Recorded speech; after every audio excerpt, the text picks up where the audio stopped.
All right, I'm ready.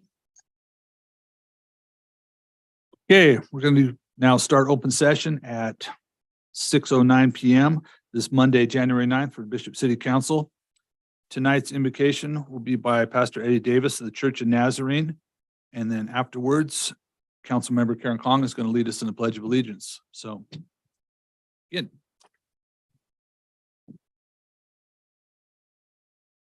Join me in prayer, if you will. Father God, thank you for the assembly in this room. And we praise you and thank you for these men and women who have decided to serve this community with their intellect, their energy. Lord, we lift up the families of our community. We lift up the leaders of our community. And we ask that you would inspire each and every one of us to pursue what is good, what is beneficial, what is pure and truthful. Lord, we're asking for your leadership and your blessing over our community. We thank you that you are the God of all nations, that you are the God of every nation and tribe and people and language, and you don't turn away anyone who cries out to you sincerely for your help, your leadership, and your blessing. And Lord Jesus, tonight we're asking for you to lead Bishop, California, and the surrounding communities. We're in this life together. We're thankful for the grace of life that we share. And we pray all these things in your name, Jesus. Amen. Join me in the pledge. I pledge allegiance to the flag of the United States of America, to the republic which stands one nation under God, indivisible, with liberty and justice for all.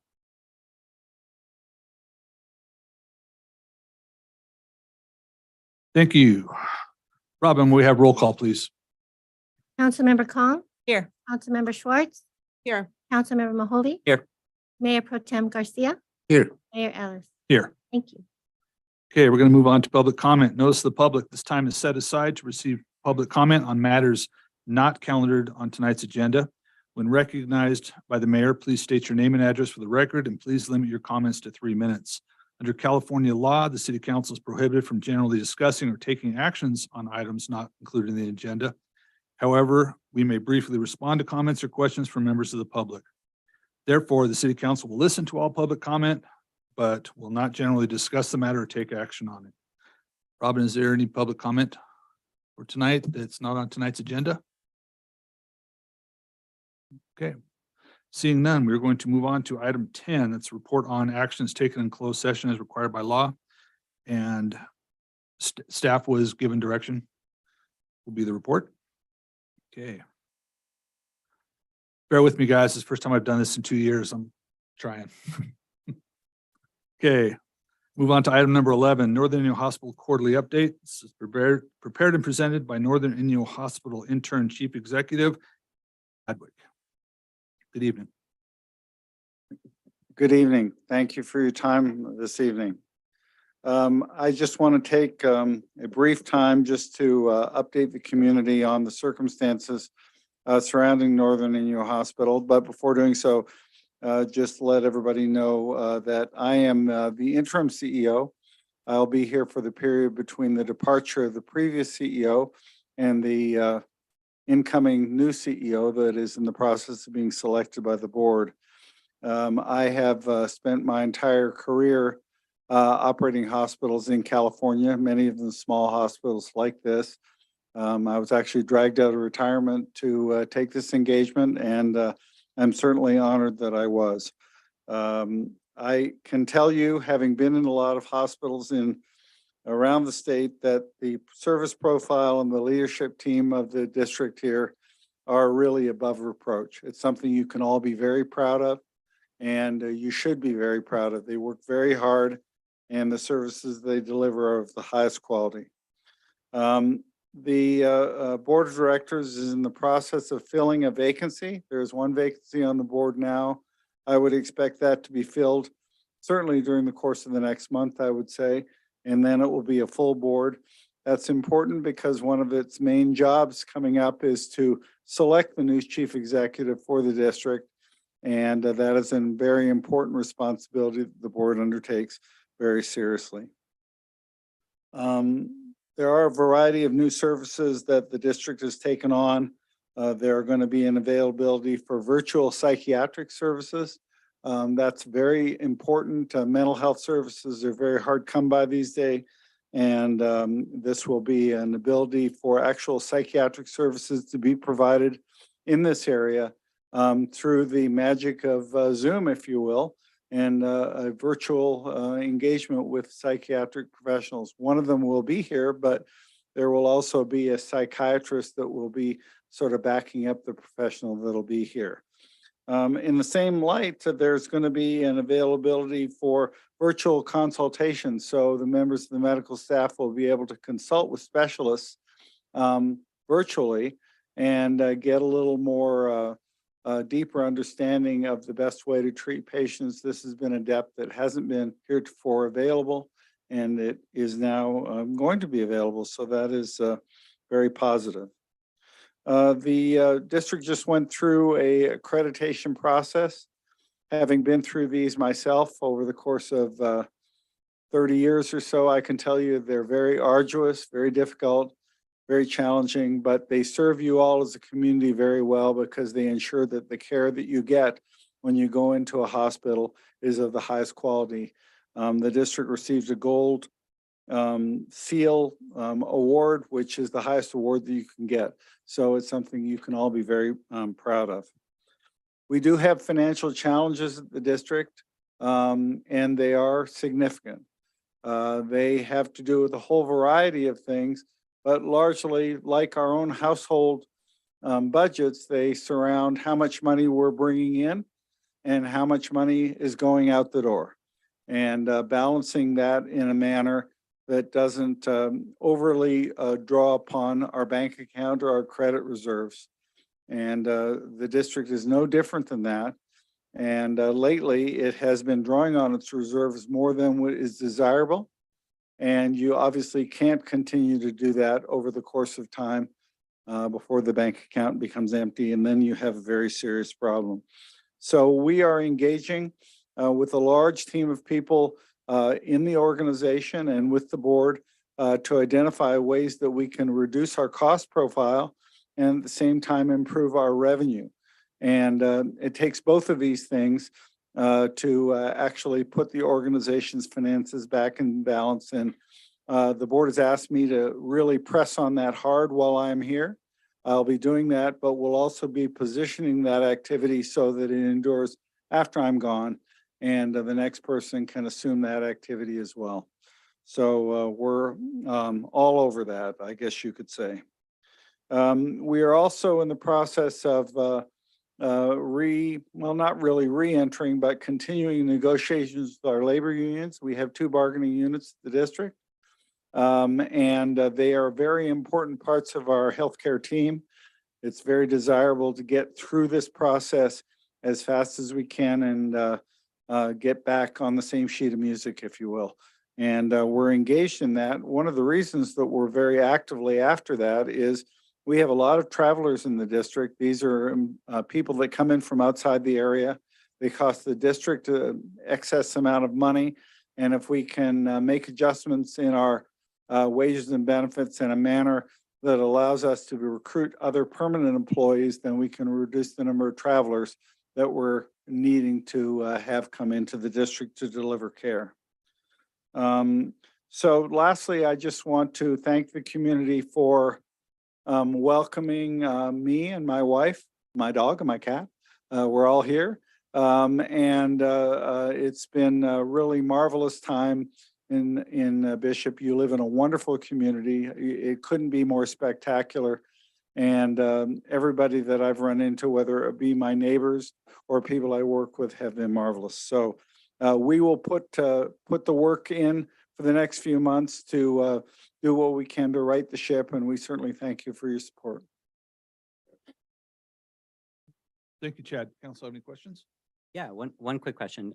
When does the deadline for the board vacancy run out? It has expired. Okay. We're in the process of interviewing candidates as we speak. And a recommendation will be coming to the board to fill that vacancy. So Okay. that's already expired. Cool. And do you happen to know what percentage of our nursing staff are travelers versus full-time? Percentage wise, it's still relatively small. Okay. I do not have that percentage now, but I would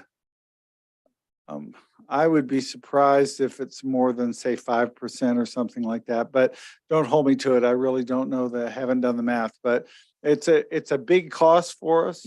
It's maybe 50 people, but our nursing staff may be more in the line of several hundred people. So I'm glad to hear that there's an initiative to try to bring that down. that'd be great.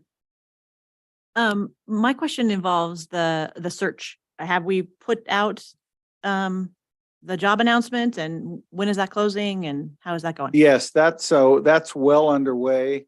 And they are also already in the process of narrowing that field of interviewing candidates from afar, of doing a variety of other vetting activities. There are a lot of other organizations that will help you do that vetting activity to make sure you know what you've got, if you will, in the candidates. So it's being narrowed down, and I would expect that within the next month or so, we can expect to have some people begin to come to the community and meet with our leadership team and meet with the board. And so, yes, that process is well underway. More questions? All right, Chad, thank you so much. Great. Thank you Good very evening. much. We move on to item number 12, this Buchanan Inyo update. Report prepared and presented by Second District Supervisor Jeff Griffiths. Come on down.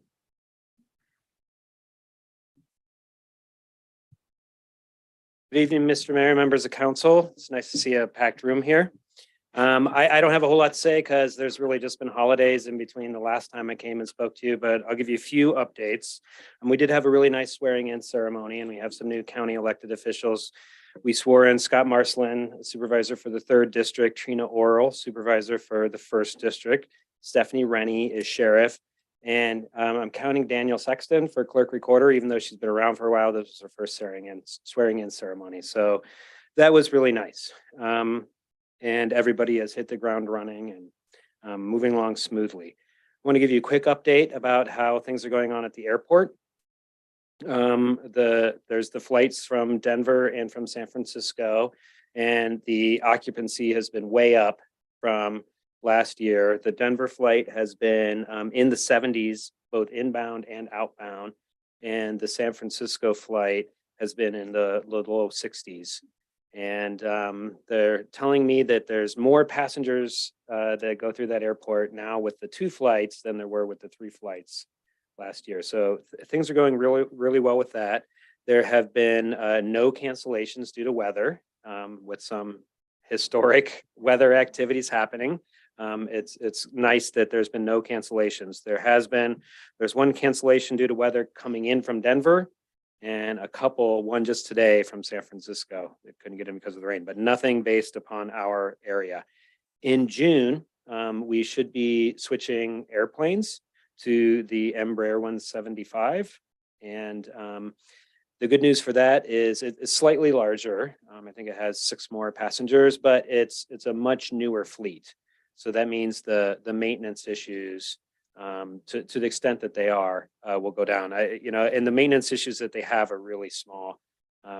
One flight had to be delayed for a couple hours because they couldn't get the door to close. Not the door to the plane, the door to the baggage compartment. So, right. I thought they should just get one of the manly men to make it close. We are having, as everyone knows, a historic weather event going on right now. I live at the end of Lagoon Street, and there's now a lagoon there where there's never been a lagoon before, which is exciting. So far, knock on wood, we're not reporting a whole lot of issues within the county. There are a few roads that are closed because of flooding and water on the road. We do have buildings with leaks in the roof, which seems to be the pastime in Bishop when it rains, as everybody discovers how much their roof leaks. There are currently avalanche concerns that will be continuing for quite some time in the Aspendell and Habegger South Lake area. So we have a contract with a avalanche monitor who advises our road crews on how to keep themselves and the traveling public safe. We want to keep those roads open, but particularly going up to South Lake, there are some times when it's just really too dangerous to have our crews in there. So we will continue to monitor that. 395, I believe, is closed right now, and has been closing on and off. Will be So closed for- we will keep monitoring that. And in the past, we have had to open up shelter space for stranded travelers. I know that this past weekend, every hotel room was full in the city of Bishop and in Mammoth. And you know that there's a whole bunch of people going up to ski and the road suddenly closes. That can pose a problem. So we're monitoring that. And the last update I wanted to bring to you and the public's attention is this is bad timing in that it's so wet, but it's always a good time to be thinking about wildfires and home hardening. Now's the time to do the cleaning in your house. But on January 25th and 26th, we're bringing in an expert from UC Cooperative Extension. We're working with the California Native Plant Society, the Master Gardeners, and Kristen Feiler, who is Inyo County's new wildfire coordinator, to bring in an expert from Northern California to talk about how you can harden your home and make it much more survivable. It's surprisingly easy and inexpensive, small things that you can do that dramatically increase the survivability of your house. So on the 25th of January, there's going to be a lecture that's going to be available both online and in person. And then working on finding a place for the 26th to do a field demonstration where we can actually go to somebody's house or maybe a public building and walk around and point out the little things that you can do. And that's all that I have, and I'm happy to answer any questions that y'all may have. Any questions? Jeff, well done. And it's good to hear the area doing great and things at the county are progressing quickly and smoothly. So thank you. Okay, sure thing. Thanks. Okay, going to move on to item 13, department head reports. First up will be Fire Chief Joe Dell. Good evening, Mayor, Council.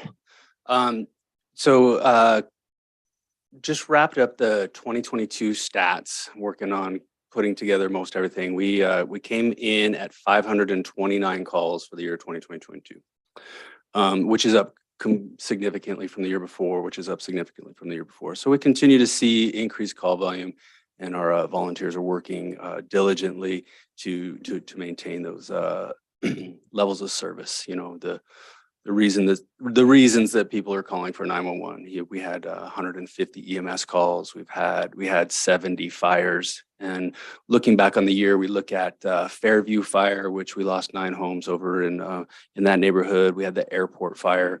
We've had just a significant amount of calls and need for our department this year.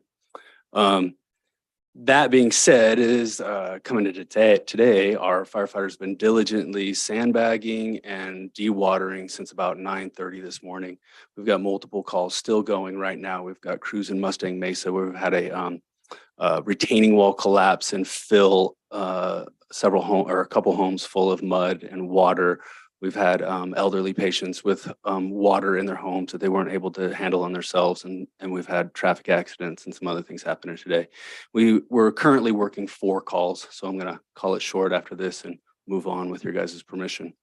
And then I just wanted to remind everybody of our mission out there, which is to save lives, to save property, and then to protect the environment. So unless you guys have any questions. Joe, before you go, you brought up the flooding sandbags. Yes. So for those looking for sandbags, you can get sandbags at any of the fire stations. Station 1 does not have sand, so you can grab bags there. And then both Station 3, which is out by Astorgas, has sand, and Station 2, which is out by Manor Market, has sand. Bring your own shovel, bring your own labor. Tomorrow, we do have some inmate crews coming in to help fill bags as we're moving forward. And I think right now the crews are asking for 50 new bags out of the Mustang Mesa area. So we're going to work diligently, probably late tonight. Thank you, Chief. Keep up the good work and thank you for what you do. Have a great night. Okay, next up, Police Chief Richard Standridge. Evening, Mayor, Council, citizens, welcome. I know this packed house is here to hear me give my report tonight, so I appreciate that. Yeah. So with that being said, we've been busy all day with traffic issues. As everyone knows, we've been putting our signs out in different areas where there's flooding, kind of get people to slow down, especially in the school zones, which was a major focus today. Some of the intersections have really been bad, so we've been doing a lot of extra patrol in those areas, kind of making sure everybody's safe. I had a chance last week to meet with the Lexipol staff in regards to the Cortico Officer Wellness app. That is well underway. We're in the development stages now, and I'm also nearing completion probably within the next 4 to 5 weeks of our updated webpage, which will be a lot more user-friendly for the public to go on. One, to provide us information, but two, to see our policies, procedures, and things of that nature, to interact with the police department. And one of the goals we have this year is to do a lot better job getting press releases out. So in addition to that, our cars are up in Carson City getting built. So once the weather subsides and our graphics folks are able to get back online, we should have those within the next few weeks, and they'll be hitting the streets and ready to go to provide service to the citizens. And are there any other questions for me? Yes, have they confirmed the graduation day for Officer Lopez? They do. It's in February. I don't know exact date. I just got the letter today confirming it for me. So once Send I it to me, get once I respond to the confirmation tomorrow, I'll send you an email. Thank you. And Chief, please pass on to your officers and the also other agencies.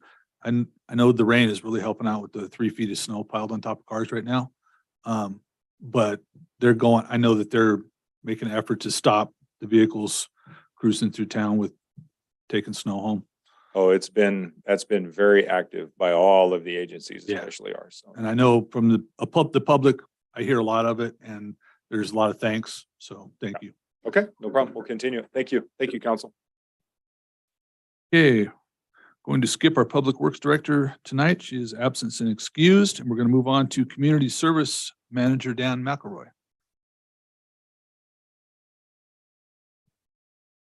Good evening, Mayor and Council. I hope you guys stay for after the item 15 to listen to my Parks and Recreation report for the council. I'm just kidding. So tonight I'll just hit some highlights. You guys do have my report for filing. As you know, we've received a lot of rain, adverse weather conditions. We continue to work with the purchaser of our Gale materials for our infield dirt for the ball fields, as they are very wet down there as well. So we're just kind of working through that, and so it'll happen. It's just going to be later than sooner. So also, we've started making purchases for our upcoming pool season and addressing any maintenance issues at the pool while we can while it's closed. As you guys know, we're gearing up for summer. So with that, we've begun preparations for our upcoming summer programs, which is our summer camps is our big one. And of course, looking at pool operations for our lifeguards. We'll begin hiring our summer staff and seasonal staffing for the pool and summer camps. The guys took the time with this weather conditions to replace the third baseline fence on field 1. And they've also been painting restrooms at fields 2 and 3. And that's all I have for you tonight, unless you guys have any questions or comments. How are trees holding up? So far, so good. Nothing down yet. Okay. So, I mean, with soil moisture, hopefully we do not get a lot of wind in the next couple days because it will cause tree failures at that point. So. And I remember we passed the graffiti ordinance Yes. a while back, and I see in your report an update that your staff is still spending time on cleaning up graffiti. Have you seen That's a gonna be an noticeable always decrease though? Yes, a definite decrease. And like I said, as we're waiting for our park cameras to come and once we get those installs, that should bring that number down even further. It's just the incidental stuff that the guys have to take care of on a daily basis. You know, the Joe was here to, all the toilet paper on the floor to, this and that. So. Good. Good to know. I have a quick question. I walked through there yesterday and noticed that there's a new bright red storage shed. Yes, Is that yours or the bicycle park? that's for the bike park. Yeah. Okay. That's where they're going to house their tools. Yeah. Great. Thank you. Thank you. Okay, mic back on. Next up, Assistant Planner, Economic Development Coordinator, Elaine Kabala. Good evening. Good evening, Mayor Alice and Council. Similarly, I don't have a large number of updates since it's been largely the holidays since my last update. I did want to let your council know, though, that we have had a kickoff meeting with a consultant for the comprehensive economic development strategy that's being developed in partnership with Inyo County, Mono County, Town of Mammoth Lakes, and Alpine County. And again, for the public's benefit, that's a document that's required to receive any federal funding for economic development projects. And it's being funded through a grant that was provided by the Rural County Representatives of California. So it's a really wonderful opportunity for City of Bishop. There's about a 6-month timeline on that project, so we'll expect a final document in June. We have another meeting with the consultants later this week, and then we'll be doing outreach to stakeholders to help inform that document and make sure that we're getting the right strategies in place and the right projects in place, so that when we have opportunities to go after funding for these different projects for implementation, it's been vetted and documented, and there are no, at least that hurdle has been removed to being able to access funding for project implementation. I think that's, I also would provide a update for Public Works Director Nora Gamino in her absence, which is that we did close the RFP process for a consultant to do the construction documents, design and construction documents for Whitney Alley. We got 3 proposals. We've not yet ranked them, but we do have them, so that project moves forward. And I'm really, really happy to have Ms. Gamino on board to really guide that process. Happy to take any questions this evening. Thank you. Any questions for Elaine? Okay, Elaine, thank you. Good night. Okay, last up, City Administrator Destin Deshawn. I'll take the opportunity to do a little update on the flooding in the city limits since Nora is not here. She's ill. We had several locations that we saw localized flooding, water going over the street where culverts were inundated. We saw that on Main Street, behind Kmart Vaughn's. Just mostly everything is just maxed out. The rain turns out to be, as Supervisor Griffith said, it looks like it's going to be a historic single-day rainfall total today. The current was 2.3 inches, and I think we exceeded that already. So, but the Public Works crew worked very hard today to keep up with the flooding. The wastewater treatment plant gets inundated with additional flow from storm drains and such that are tied in from the old days. So, but other than that, I think everything is fine. I don't, so far, no damage. A few houses that had to be sandbagged due to just being on the low sides of the street. But for the most part, for as much rain as we got, I think we came out of this all right. Maybe just a couple other things. I met with actually Ms. Kabala and Nate Greenberg. Our search so far for a planner has not produced anyone. So we have made an agreement that Elaine will continue. She will go to work for the SCOG, but continue to have her office in the city offices so that we have someone there to answer the daily questions that may come in. So that'll be beneficial, and hopefully we can find a planner sooner than later, but that will definitely take some of the burden off of everybody else at staff level. And lastly, I would say that it'll be interesting. Thursday, we meet with the airport planning folks. They're meeting with United at 9, then us at 10. And they're working out a summer schedule for Air Service to Bishop.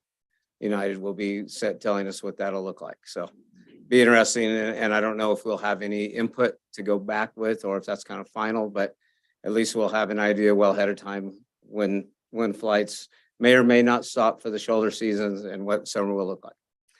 So other than that, unless you have any questions of me, that's all I have. Yeah, I don't know about questions, but yeah, for 2 seasons in that we're having discussion about summer, it's, that's great news to even have. And then, yes, Dustin, thank your public works staff, our public works staff. How's that? For all the hard work, because Dustin was showing me the numbers before we came in this meeting, and the flows going into the sewer plant were what, 4 times average?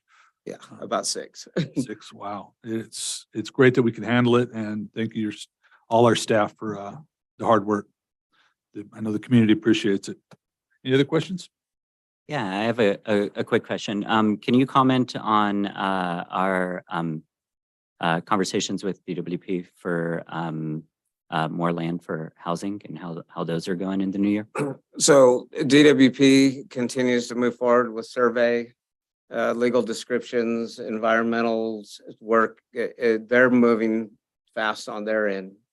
Again, remember, fast is 18 months and not 18 years, but but still, yeah, it's moving forward, and we're at the time right now trying to understand how to navigate the Surplus Lands Act and how that will affect this project. But yes, I don't think there's hardly a day that goes by that something's not happening on that end on acquiring property for housing. All right, perfect. Thank you, Dustin.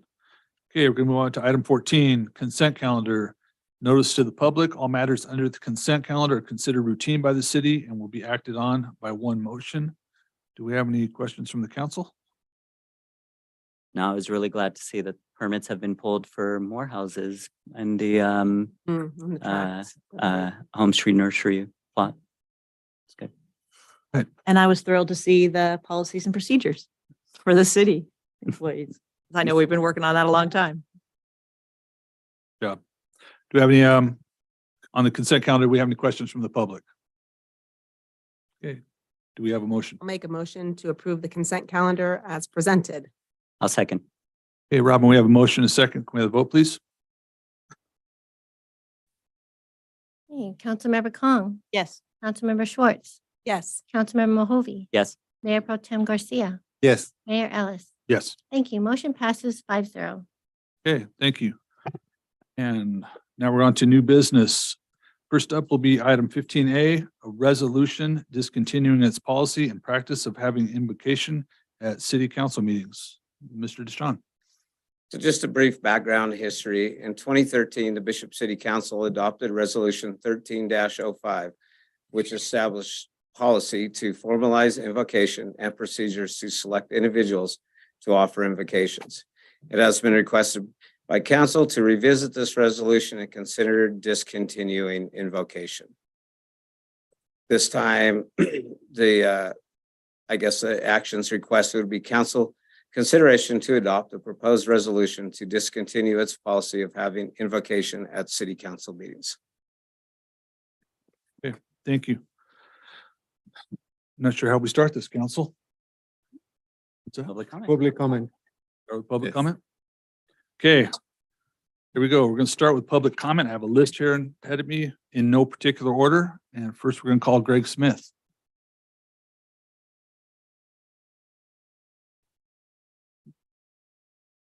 Oh, and I'm going to stop you for 1 sec, and I'm going to ask everyone coming to speak tonight to please be respectful of each other in this room, respectful of the council. If you can limit your comments to 3 minutes, and we want to hear from everyone. I'm sure everyone here wants to hear from everyone. But just, I'm asking we show respect to each other and the council. So thank you. Good I won't go evening, against you. Mayor and members of the council. It seems odd that somebody I know isn't sitting up there. Anyway, just like to make my voice be heard that I would like to see the invocations continue. Thank you. Thank you, Mr. Smith. I should probably ask for you guys to do your address, huh? Okay. All right. Next up, Laura Smith.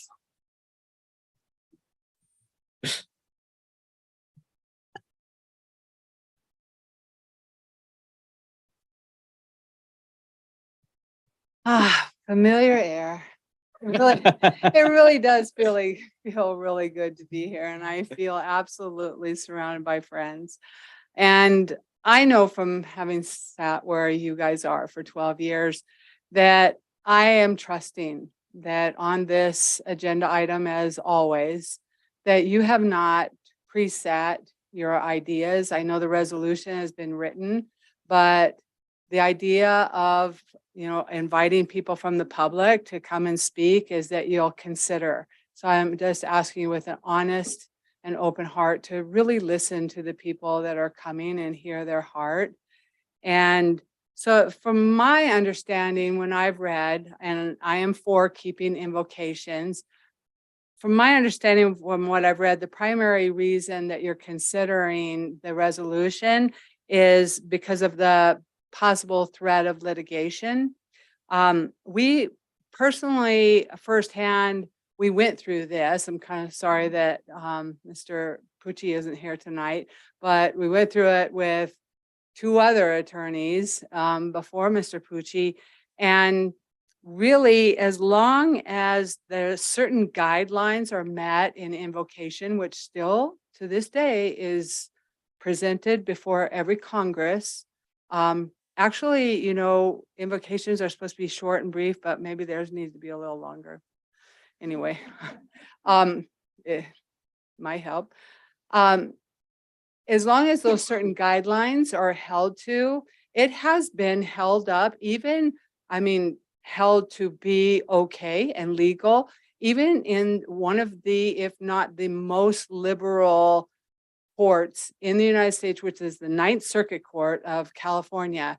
And even they, with the case that came from Burbank, a couple in Burbank, and they challenged Lancaster, even they found that it's perfectly constitutional within those guidelines. And the Supreme Court has also found that to be true the last couple of times that it's gone to them, even when it was considered a more liberal, less, full of people of faith, Supreme Court. But anyway, so let's hold to those guidelines. And I know at times that people have said those guidelines have been violated, but basically there's more, but all faiths have the opportunity to be presented. We've had at least 7 or 8 different denominations that come. And I know that primarily from what I've heard, people have said, well, it's usually Christian. Well, our area is mostly Christian, between Catholic and Protestants, of all different denominations, we're primarily Christian. Another faith wants to come. As a matter of fact, one time we did, even though they were from the Reno area, we went ahead and allowed a Hindu gentleman to come and give us an invocation just for that purpose of being careful, allowing everybody to be able to have the opportunity. You have to make sure it's an optional participation. And when I was mayor, I always wanted to make sure that I said, for those of you who want to join us now, we are going to have our invocation. And you really want to emphasize that this is optional. If a certain faith comes in and I don't want to participate with them, I feel comfortable not participating with them. And I hope other people would too. It needs to be simple and brief. It's basically a simple request to God to bless our meeting. And does that mean it's 3 minutes, Robin? Oh. You were there. I had just a couple other things really quick.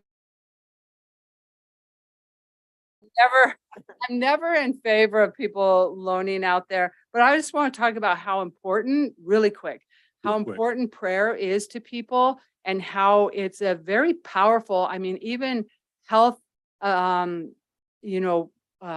providers agree that prayer is a powerful thing. And you talk about inclusion, Stephen, you and I worked on that resolution, accepting people for all faiths and religion and everything. Talk about making people feel like they're not accepted. That would include a lot of people if you told them that we were going to take prayer away from the Forest City Council when all of these people are being represented by all of you here. Thank you so much. Really good seeing all of you. Thank you, Laura. Okay, next up be Tiffany Lau. Hope I get that right.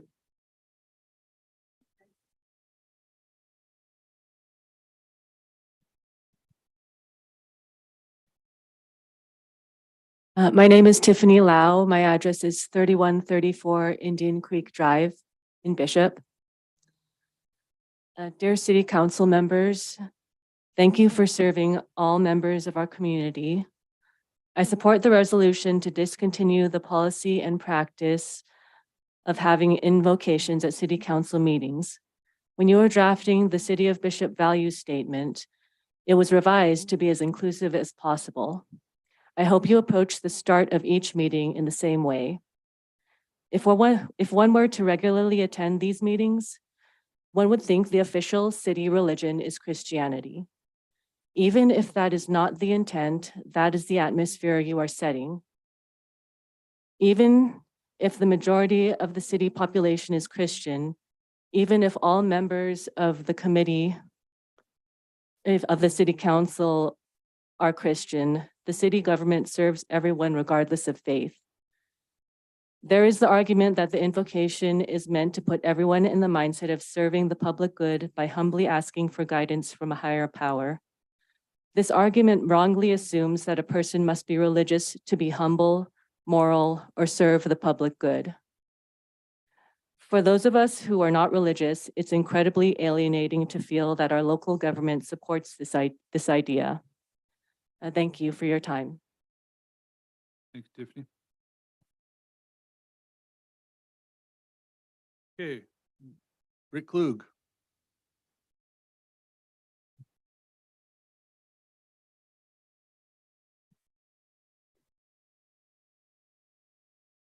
Thank you, Mr. Mayor and Council. My name is Rick Klug. As you know, I live at the end of Rocking W, so I had to brave the water to get home. And also thank you to the county, Jeb. You know, the road service did a great job.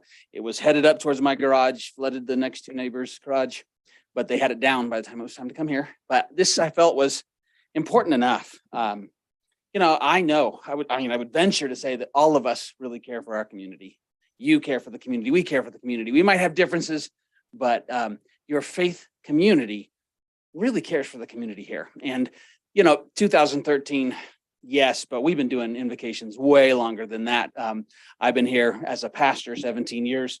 You know, the Honorable Kent Pulse, who's recently retired for like 25 to 30, same with Chris Costello. This has been going on a long time. There's a great tradition. Like I said, we might disagree, but we care. Most of us believe this is not a liability issue. You know, is it an inclusion issue? I feel like this council has never made it sound like this was a Christian thing. You've been very inclusive and welcoming all the time.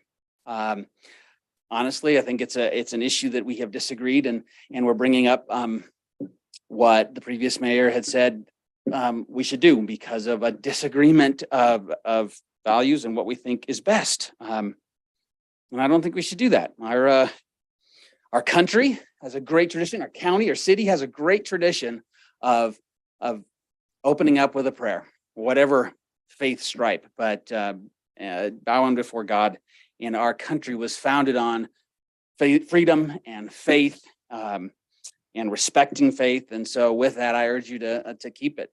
You know, it's like, I don't think there's any pushing, but to keep the indication. All right, Mr. Klug, thank you. All right, Mark T. Vincent. Thank you, Mayor, Council. Hello, everyone. How's it going tonight?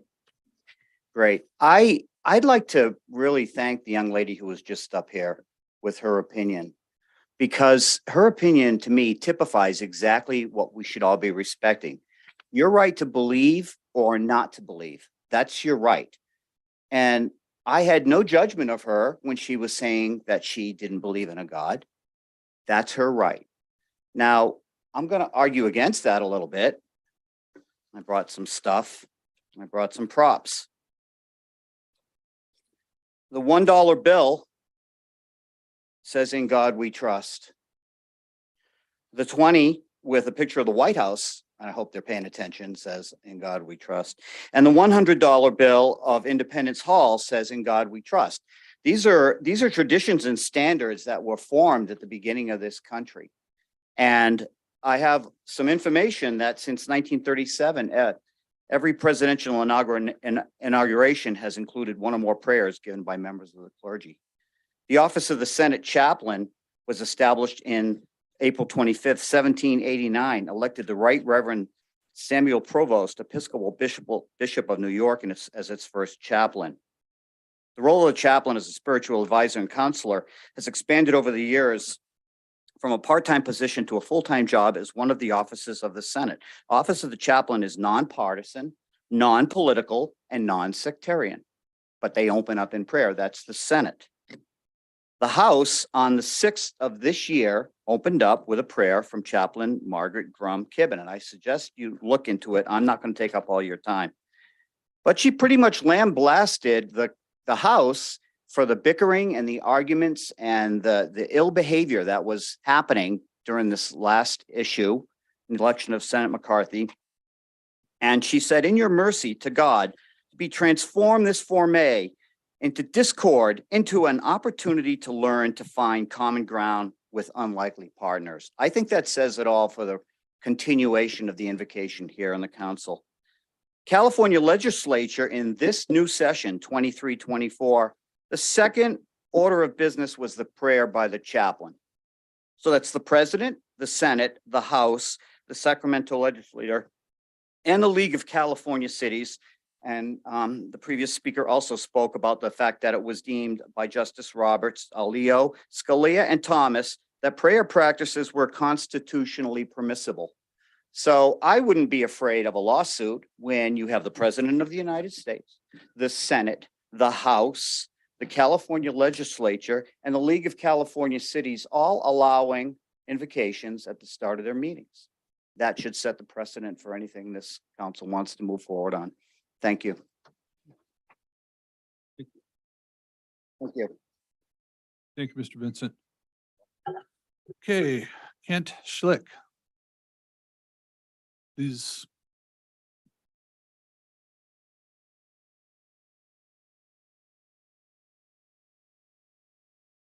Thank you for having us here tonight to discuss this.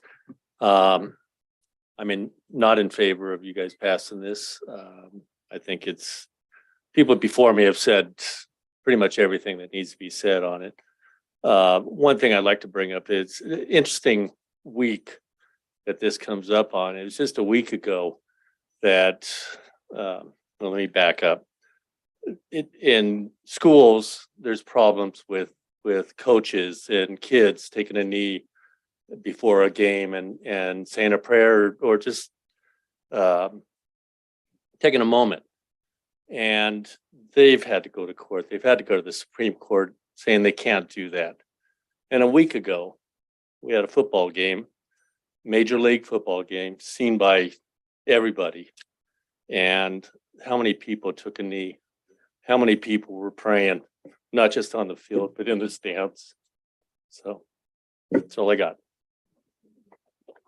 Thanks, sir. Okay, moving along. Father Gracie, please come down.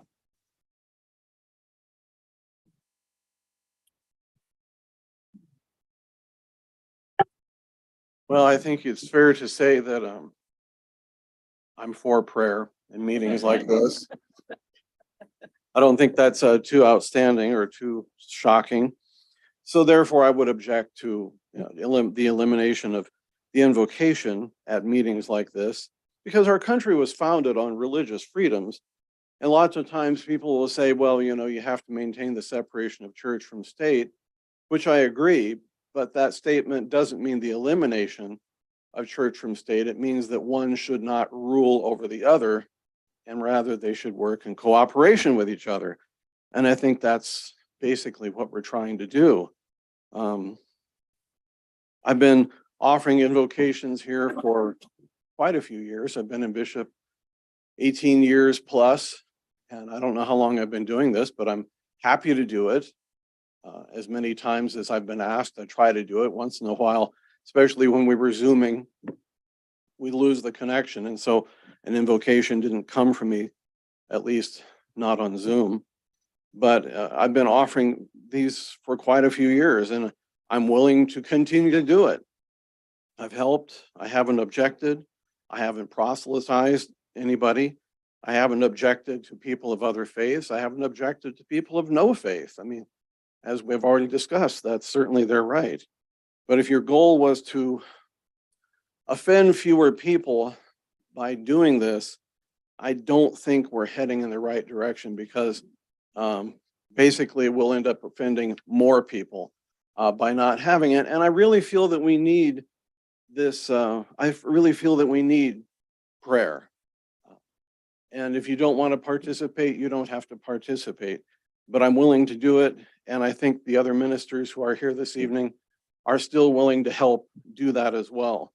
And we're willing to be your voice before God. So you need it, we need it, and we're willing to help.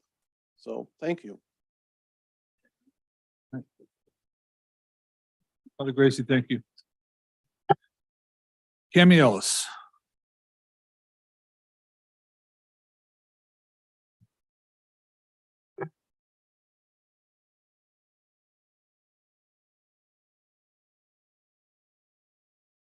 Amazing. 11 years is my first time. All right, says a lot. So thank you, council, for allowing this simple, humble citizen to speak this evening. I was raised not to judge others and to love all, religious, non-religious, anything, any color, whatnot. I'm not perfect at it, but I do my best. Because of this, I liked our city council when they took the time to write a value statement. They even took the time to revise it and try to make it perfect as possible. Thank you. To show all of us living here in Bishop how open and accepting our council is to all of us citizens. So everyone here can be as proud of our city as I am. And we'll read I'm going to read a few lines just so everyone understands some of the stuff that was written. I'm just reading two because it's a lot of whereases, because they like to do that here in the city. We are welcoming to all people, regardless of their race, ethnicity, national origin, religion, gender, age, sexual orientation, gender, identity, culture, and abilities.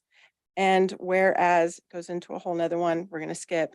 Whereas we recognize, value, and respect each other and are committed to reject all forms of discrimination. And whereas. So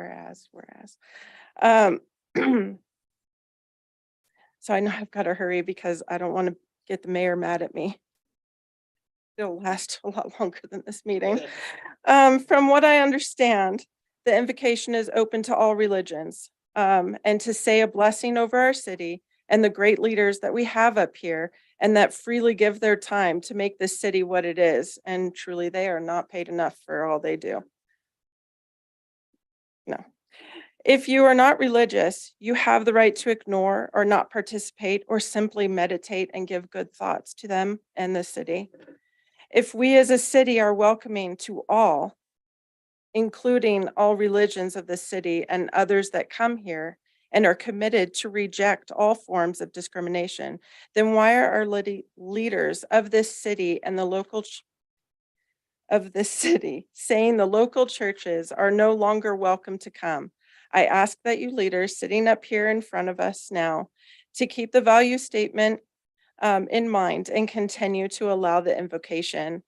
And all those that are behind me, I would like you to raise your hands so that they can see the numbers, because they're not only up here for their own personal opinions and guidelines, but also for the numbers of the people. I still wanted to kick her off for going over 3 minutes, but we'll just have to deal with that later. Okay, Leslie Sasuga.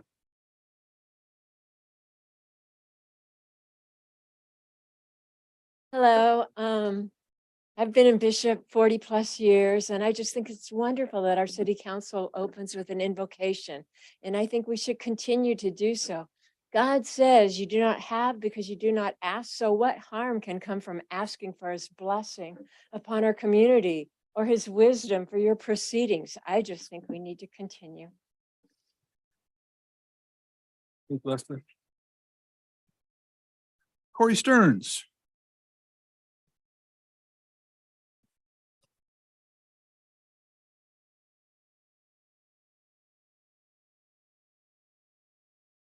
Good evening, Council, Mayor Ellis, community members and guests.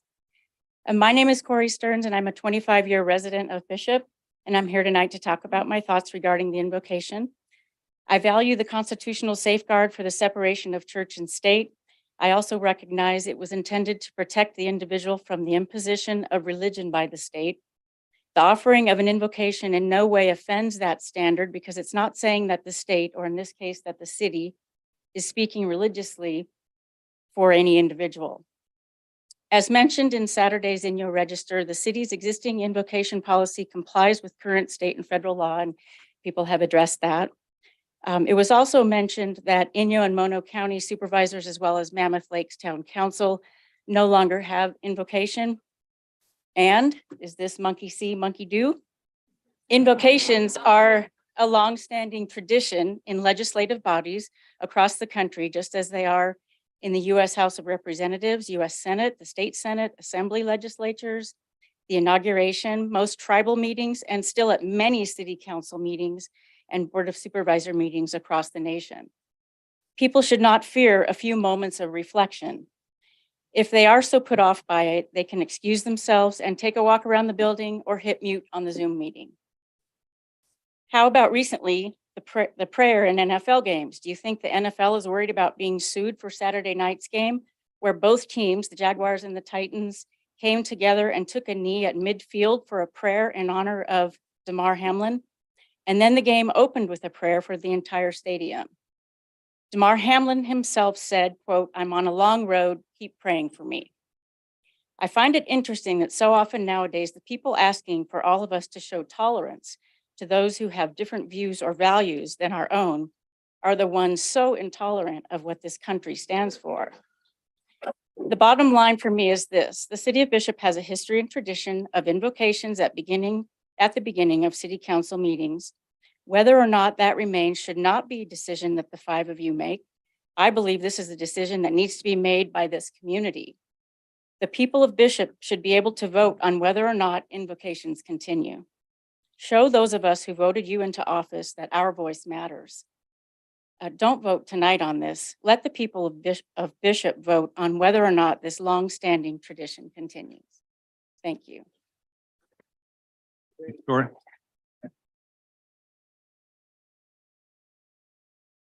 John Harris Senior, please.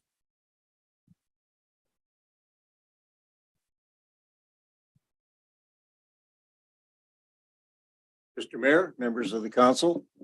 I'm an attorney. I've been practicing for a little over 57 years. Practice still is not very perfect, but I'm working on it.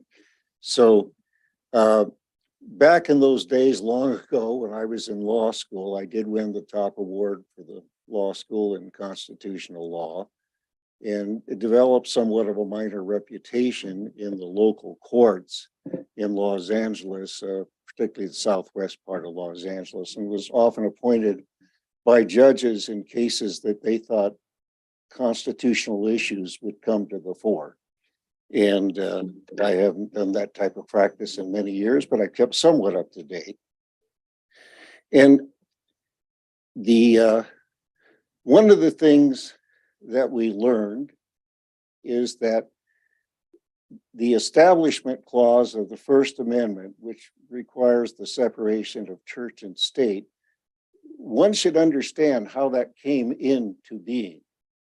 It was primarily Jefferson and Madison who brought that provision in. Jefferson was a very religious man. The reason they brought it in, though, is they were both from Virginia. And Virginia had one law that they really objected to, even though they happened to be Anglicans, because the Anglican faith was the official faith of Virginia. And it was also the official faith, I believe, of some of the other colonies. So Jefferson and Madison, realizing the value of freedom of religion, put in the separation of church and state just to avoid any one state having an Anglican or a Church of England being required. That's why it's there. That's the history of it. It wasn't to stop invocations, which obviously were used every place and continue to be used to this day. And I think that historical foundation of where the requirement came from and why it was in there is important. Actually, at the time the Bill of Rights was written, they didn't apply to the states at all. They only applied to the federal government. It wasn't until the 14th Amendment was passed many, many years later, after the Civil War, that some of the protections of the first 10 amendments started being applied to the states, and it's been slow and gradual. Even when I was in law school, most of those amendments did not apply to the states. They were getting applied to the states just in these last few years. So my time is up and I'll honor that, but you have my point, and I'm certainly in favor of continuing the invocations. Mr. Harris, thank you. Gayla Wolf. There you are. Oh gosh, council members, thank you for having us come here and be able to express ourselves and speak out on this subject of invocation. And thanks to all of you for being here. I'm here again. A few years back, I was at this podium in defense of invocation. I'm here as a woman of faith and hope, not religious bias. Why again? What is wrong with beginning our council meeting with a prayer for spiritual guidance, some reflection, and a call for good conscience? Whether you're of Christian faith or any other belief, we all want the same things: what is right and good for our families and for our community. A moment's focus on right and good from our local clergy of many faiths helps. Gets community leaders in the zone to examine their thoughts, do the right thing for the right reason. And has it not always been one nation under God? I see this motion more as just kind of another breaking us down, attacking our faith-based cultures by getting God out of everything. I'm sorry that I feel this way, but I'm speaking with my passion, not my common sense. We almost don't see it this way, but we need help. Just as our other young lady mentioned, at the recent Bills and Bengals game where Damar Hamlin lay motionless, we saw NFL players huddled together, surround Damar, dropping to their knees in humble prayer, asking God to perform his miracle of healing. Thousands of fans, viewers, and listeners across the nation joined in that prayer, now answered. Yet some here at the Bishop City Council feel God's help is neither needed or wanted, or just maybe unnecessary. So help me God and all of you attending, keep the faith, support invocation at City Council, as well as other administrative meetings in Bishop. Stand firm. Let us pray for prayer. In Jesus' name, amen.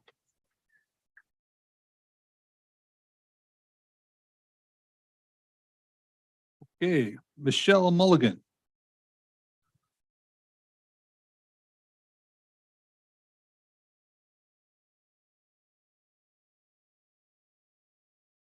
Good evening, everyone. Thank you, council and community members, for coming out on such a dreary evening and seeing the importance of this to your community. I hope you're taking note, council. I live in McCree in Highlands, so I'm not within the city limits, but my children go to the school within the city limits. Only 2 of them now. I've pulled out my oldest. I was not born yet for the exclusion of prayer from school. But had I been, I would have been at this podium. I would have been here when prayer is attacked so ferociously, but health concerns took away in 2013 to 2016. I couldn't live here with the invocations coming in. I put it towards the council that if you care to take away invocations, then you need to take away the seal behind which you sit in front of. And also revisit your oaths. To attack such a not just long held tradition, but a powerful tool used by your community members is the most offensive and egregious thing this council could do. When we as a community are in distress, natural elements, I don't see taxpayers letting up the rain anytime soon. It's God who controls the storms. We have to deal with it. We can pray for his guidance, for his leadership, and how best to go out those storms. But only he can tell it when to stop. Bishop is at a crossroads. And if you take away the invocations up before this council meeting, you have begun to put the nails in the coffin of this town, not to mention more divisiveness in our community. And the fact that most of your voters here tonight are of faith. We're here regardless of denomination and regardless of personal history with each other to defend the institution of prayer before government meetings. And as long as it is a held meeting point in higher houses of government, I think the cities should follow their example. Thank you.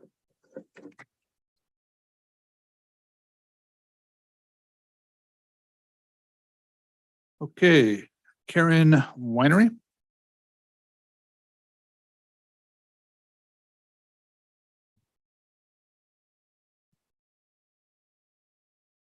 Thank you. My name is Karen Winery, and I do not live in the city limits, but this is the second time I've been here on this very same subject.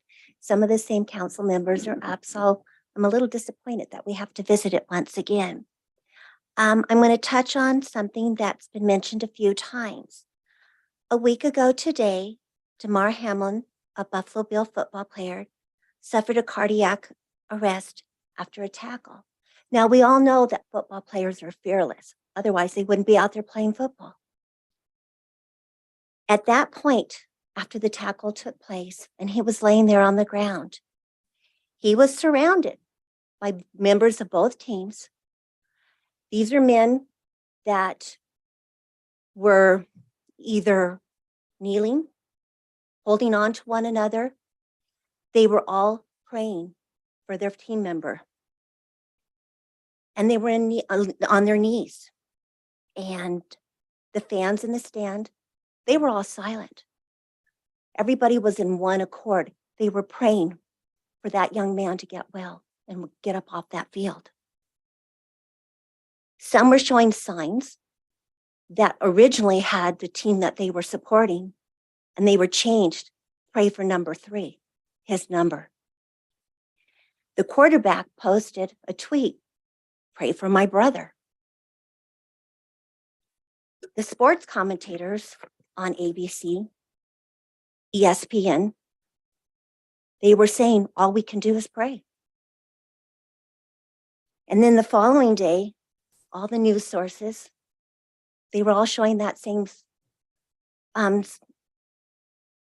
showing the same photos of team members praying. The annual register states on here that City Council follows the law, and that what you are doing now is you're following the law.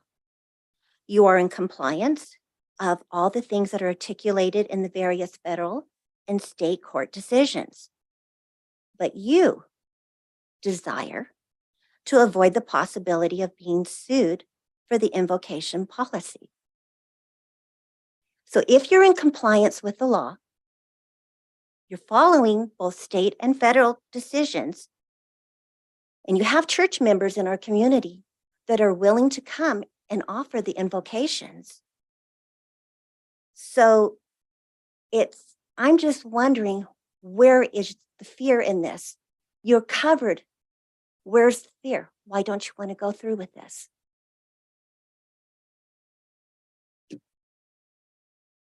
Thank you. Thank you, Karen.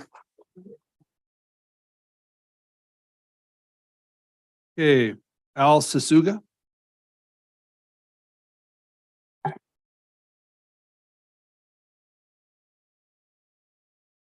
Hi, my name is Al Sasuga, as mentioned. I live in Bishop. I've been here well over 40 years. And I agree with Karen. There's nothing to fear. God has not given us a spirit of fear, but power, love, and a sound mind. And if you're in compliance, there's nothing to fear. I would like to add my voice to all those who have already spoken that would encourage you to continue the invocation policy that you have. It's a great way to affirm our Creator and to encourage you and to encourage all government workers to do the best that you can. Thank you.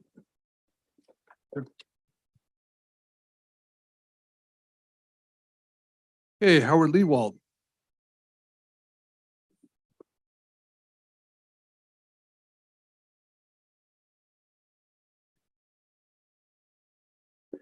Yeah, thank you for opening up the microphone to your community.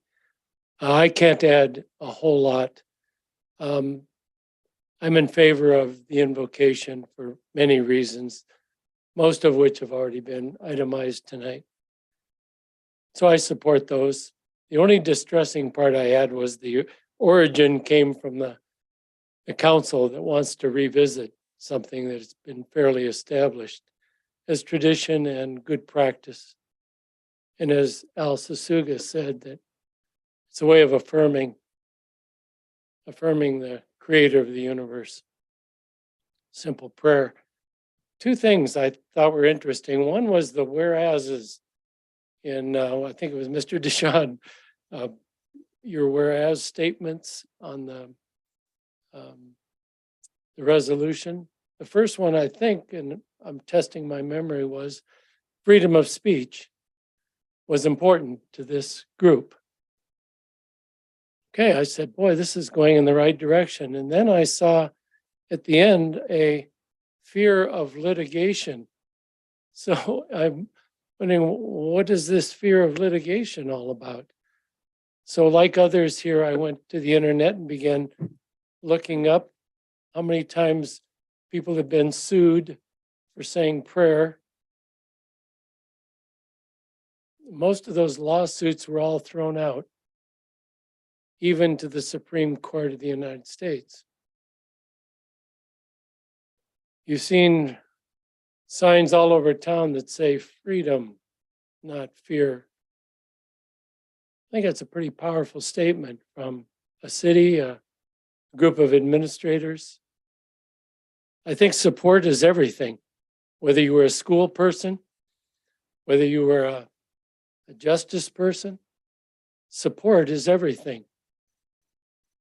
Business community supports you. The faith community certainly has supported you. And it goes on and on. Boy, I would never want to alienate back in the day. I would never want to alienate the mothers that drop their kids off at school. That would be the kiss of death to the administrator.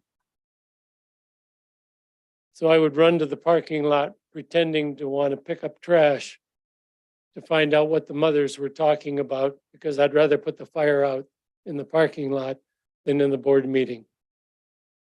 And occasionally I was successful. I'd like to put the fire out here, having you decide, no, we have courage. We're going to do the right thing and bring support, which we all need. We're going to bring that support home. Thank you.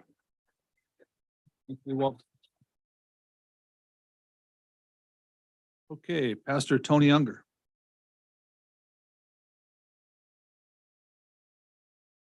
Thank you, council. I'm going to do something very difficult for a pastor to do. I'm going to keep this short.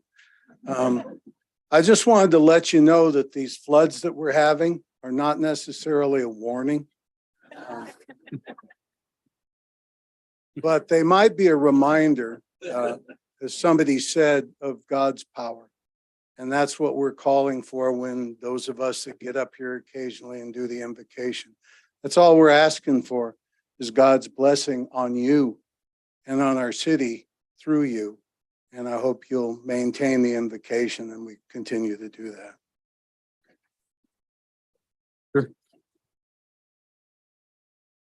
Okay, that's all the names I have on the fluorescent green sheets. Do we have any more members who wish to be heard at this time? Short to Pastor Kent Pulse, emeritus pastor of Grace Lutheran Church in Bishop and Mammoth Lakes Lutheran Church. First of all, a lot of guys took my wind out of here, but I have one. There's a very significant person who prayed on his deathbed on death cross. His name was Jesus, creator of the universe and the one who forgives all of our sins and gives us eternal life, faith in him. And what did he say? Father, forgive them. They know not what they do. And I'm so glad Jesus forgives me for all the things I don't do. And that goes for all of you. And I think that sets a good tone for what we should be doing in this invocation. God bless you.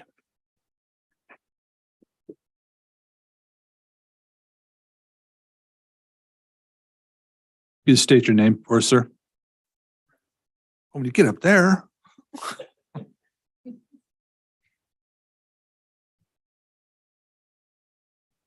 Mayor and council, Brad Orr, 233 Mount Tom in the county. I had a dream to retire in Bishop when I was 16 because I like to fish and ski. And I accomplished that dream and I moved here. And I have a background that I think adds argument to what's going on tonight. First of all, I'm in favor of invocation. Absolutely. I think we ought to be doing it. But I spent a career in risk management, CEO and president of a large brokerage firm in San Diego for many years. We were lead consultants for a joint powers authority for County Office of Education, liability, property, all that. I brought an article that I'll give you from Local Government Insurance Trust. They're about advising, providing insurance to local governments. And this goes over the big cases and all the wherefores and what you ought to do to stay compliant. One of the things that's really missing here, there's no big warning to cities about the liability of having invocation. In fact, they just want to tell you how to do it right so you don't get sued. In all the years and 30 plus years in insurance and risk management, I worked with the city of Escondido, city of Chula Vista for many years as their consultant. I want to tell you that there's some liability and risk every day the sun rises. Every day. And you cannot control who might sue you. But one thing's for sure, you can hold your heads up high, at least do everything you can to do the right thing for your constituents and for your city and for the people you represent.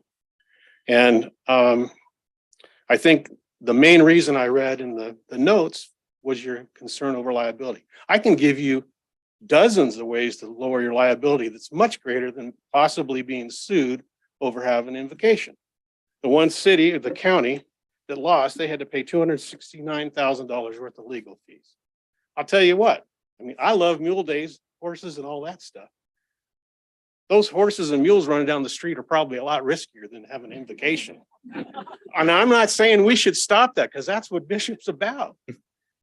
But I think it's very important to put this thing into perspective that using the risk of litigation for this change, in my opinion, as somebody who was in risk management and saw our clients with claims of every sort whatsoever, and our claims people helping customers solve their claim problems.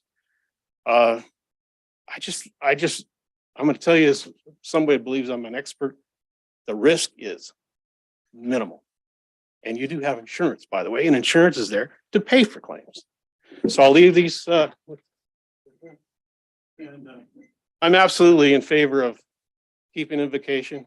And I also encourage you to follow the rules. And we don't want to be judgmental to anybody that doesn't agree with us or believe, but invocation started. Ben Franklin, we all think he's a pretty wise guy. He's the first person that called for that in government. Not a bad person to follow. Thank you. Thank you, Mr. Orr. Come on down, sir.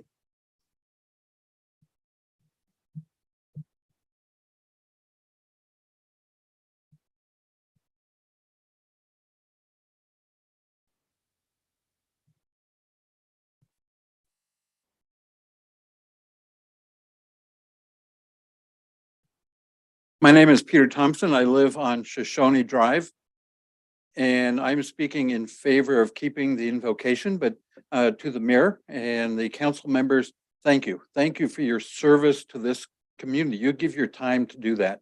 And thank you for letting me address you as well. I'd like to add just a couple thoughts about the process that the House of Representatives just went through, and then add a personal thought.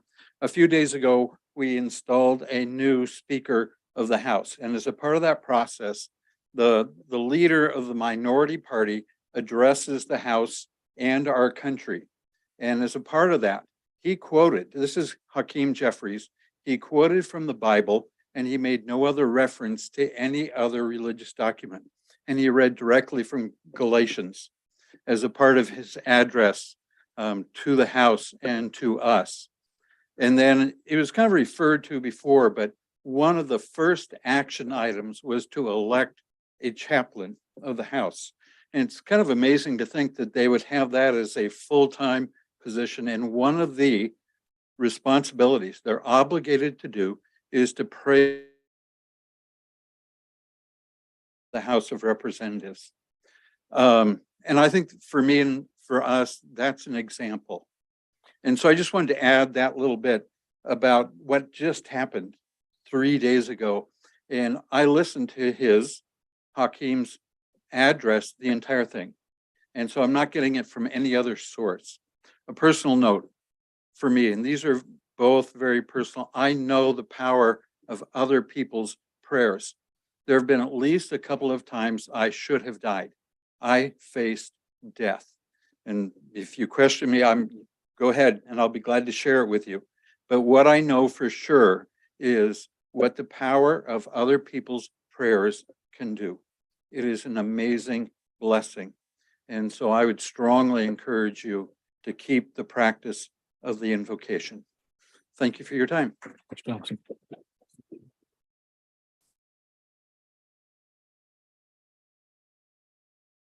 We're gonna watch these three guys battle here. Okay. Before we move on, do we have any more members of the public who have not been heard who would like to be heard at this time? Yes, ma'am. I'm not a resident of Bishop. My name's Emily Lamphere. I live in Big Pine, but I'm fortunate enough to be a public servant that serves the wonderful community of Bishop. It's a privilege, the services that I'm able to provide stand on our First Amendment, freedom of speech, freedom of religion, freedom of thought. So I'd like to just pose a thought as someone who stands on our Constitution. I believe in tradition, and everyone having the right to embrace faith, their God, whoever their God is. We've removed God from a lot of households, families, schools, etc. And I'm just wondering, removing God, how has that increased anything or made any sort of improvements? It just seems like we keep on removing him in our society. The quality of living, people's mental states has not really increased from a person who's just made observations in regards to our society. So that's just something that was on my mind that I just wanted to share. So God tends to increase when you allow him to be present. So thank you. Okay, Emily. Robin, I know we have attendees on Zoom. Do we do raised hands there? Email. Raised hands or?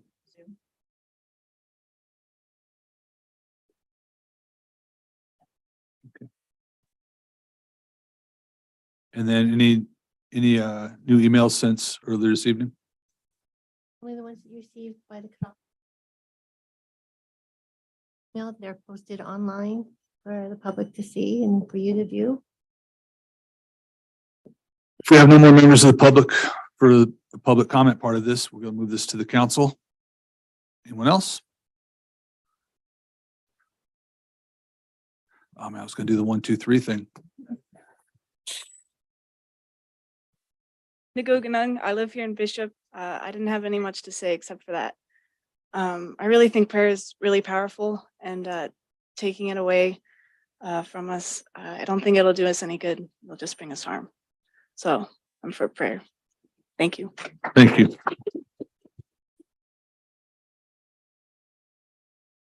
Okay, with that, I'm going to open this up to the council. Who wants to start this one? Dig right in. I'm going to be brave and start first. So I've been looking out today at all of you, and there are some people in this audience that I truly love and consider close to my heart. And those of you who know me know that I tend to be kind of an emotional gal, at least to people who I feel like I can be emotional with.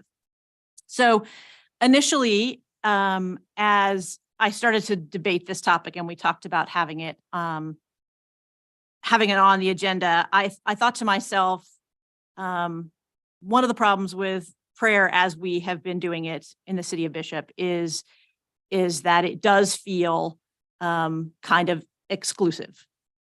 And I can tell you, since I'm always truthful, that I thought that prior to being on the council. Today, I spent the day home, snuggled with my dog, trying to figure this out and looking at things and reading the past proclamation from 2013. And the conclusion that I came up with, and I feel bad because of the fact that I really want to be clear that I don't feel like I'm taking prayer away from anybody. I will take any prayers that you want to send my way, and any good vibes or good thoughts or any way you want to put it. And I believe that those things are valuable. Whether they're valuable because you believe them or whether they're valuable because they make your heart swell, knowing that people are thinking and sending you good thoughts. My concern goes to this. My concern is not being sued by someone out there who wants to sue us. I don't care about that kind of stuff. My concern is this: as a governmental entity, we're not supposed to talk about religion at all. And I heard Mr. Harris telling me that's not true. So how about this? I can tell you my religious opinion if I choose to, but I cannot impact the government as it stands by utilizing my personal religious opinion. And my problem is this document from 2013. That I think the council, as they stood at that time, overstepped their bounds by making a specific resolution specifically detailing prayer at the meetings. And I don't say that lightly, but I want to, what I did was go through and circle some words. So if you look at the resolution from 2013, they talk about looking at churches and congregations in the phone book. Okay. So I did that. I went to my phone book. It's right here. I brought it with me so you can all see that I actually own a phone book. I went to my phone book and looked, and the only churches that are listed in the phone book are Christian churches. And then I went down and looked at some of the other words in this document. The invitation that is sent to the churches uses the word clergy, which is a fundamentally Christian word if you look at the Webster's Dictionary.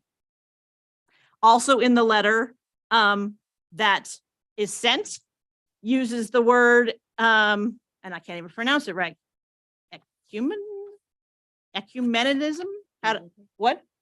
It says to maintain a spirit of respect and ecumenism. Again, apologize for the Webster's Dictionary defines that as a unity among the worlds of Christian churches. Okay.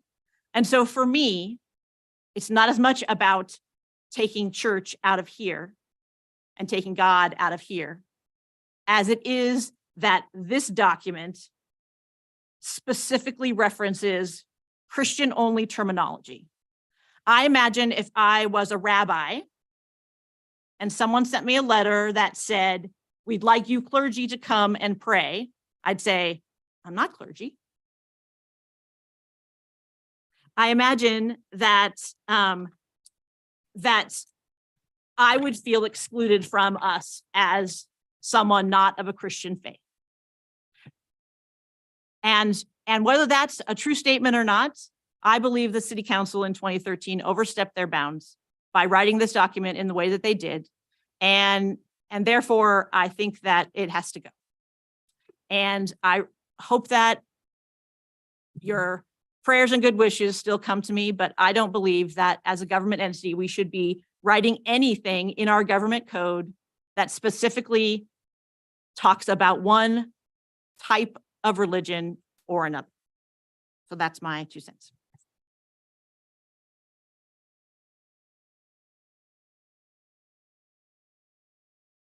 I guess I'll start off. I'll start off by quoting Al Susuga, I believe it is. I agree with Karen. And first of all, let me start out by saying that I really appreciate all of you showing up tonight. It's a nasty day out there, and I can see that this is really something that's very important to you guys, as it should be. And I again will welcome any and all prayers that and thoughts that you guys will offer me to give me clarity. And I mean, I meditate in the mornings to be able to get clarity, to do what's best for the for our whole community. And that means focusing on everyone, even those people who aren't being super vocal and do feel excluded by this particular by the invocation that happens here. I mean, before I was sitting up here, some of you, much to the annoyance of people who are sitting here or in the audience at this time, I was sitting right where you were. And I have to admit, the invocation at the beginning did not feel welcoming. I did feel extremely excluded by it. And the other thing that I would point out is, and so that's why we went through the process of coming up with an all-inclusive value statement. And in that all-inclusive value statement, as Cami quoted us, particular parts of it, my question would be, are the clergy who are showing up to deliver that invocation, do they adhere to it? And last year, we learned that the answer to that is no. We did learn that when we are talking about welcoming of all people, regardless of race, ethnicity, national origin, religion, gender, age, sexual orientation, gender identity, culture, and abilities, it was loud and clear that the people who are supposed to be coming here and welcoming everyone do not agree with that. And so in addition to what Karen was saying, that's why I think it has become problematic in some way. So.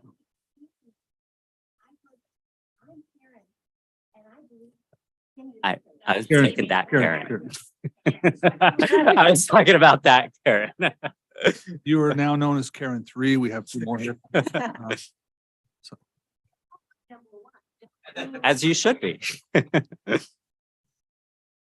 Yeah, I'm gonna step into this one right now. First off, I appreciate everyone coming out, the emails, the controversial topics. I've been up here 12 years, hanging right there with Laura. Controversial topics it's part of our job. We take on a great responsibility being up here, and it's never fun to there's always people who are happy with your things. There's people who are not happy with your decisions. But I want to thank you all for the support and coming out here and letting us being a part of this. Possible to make a rebuttal? Hang in there for a sec.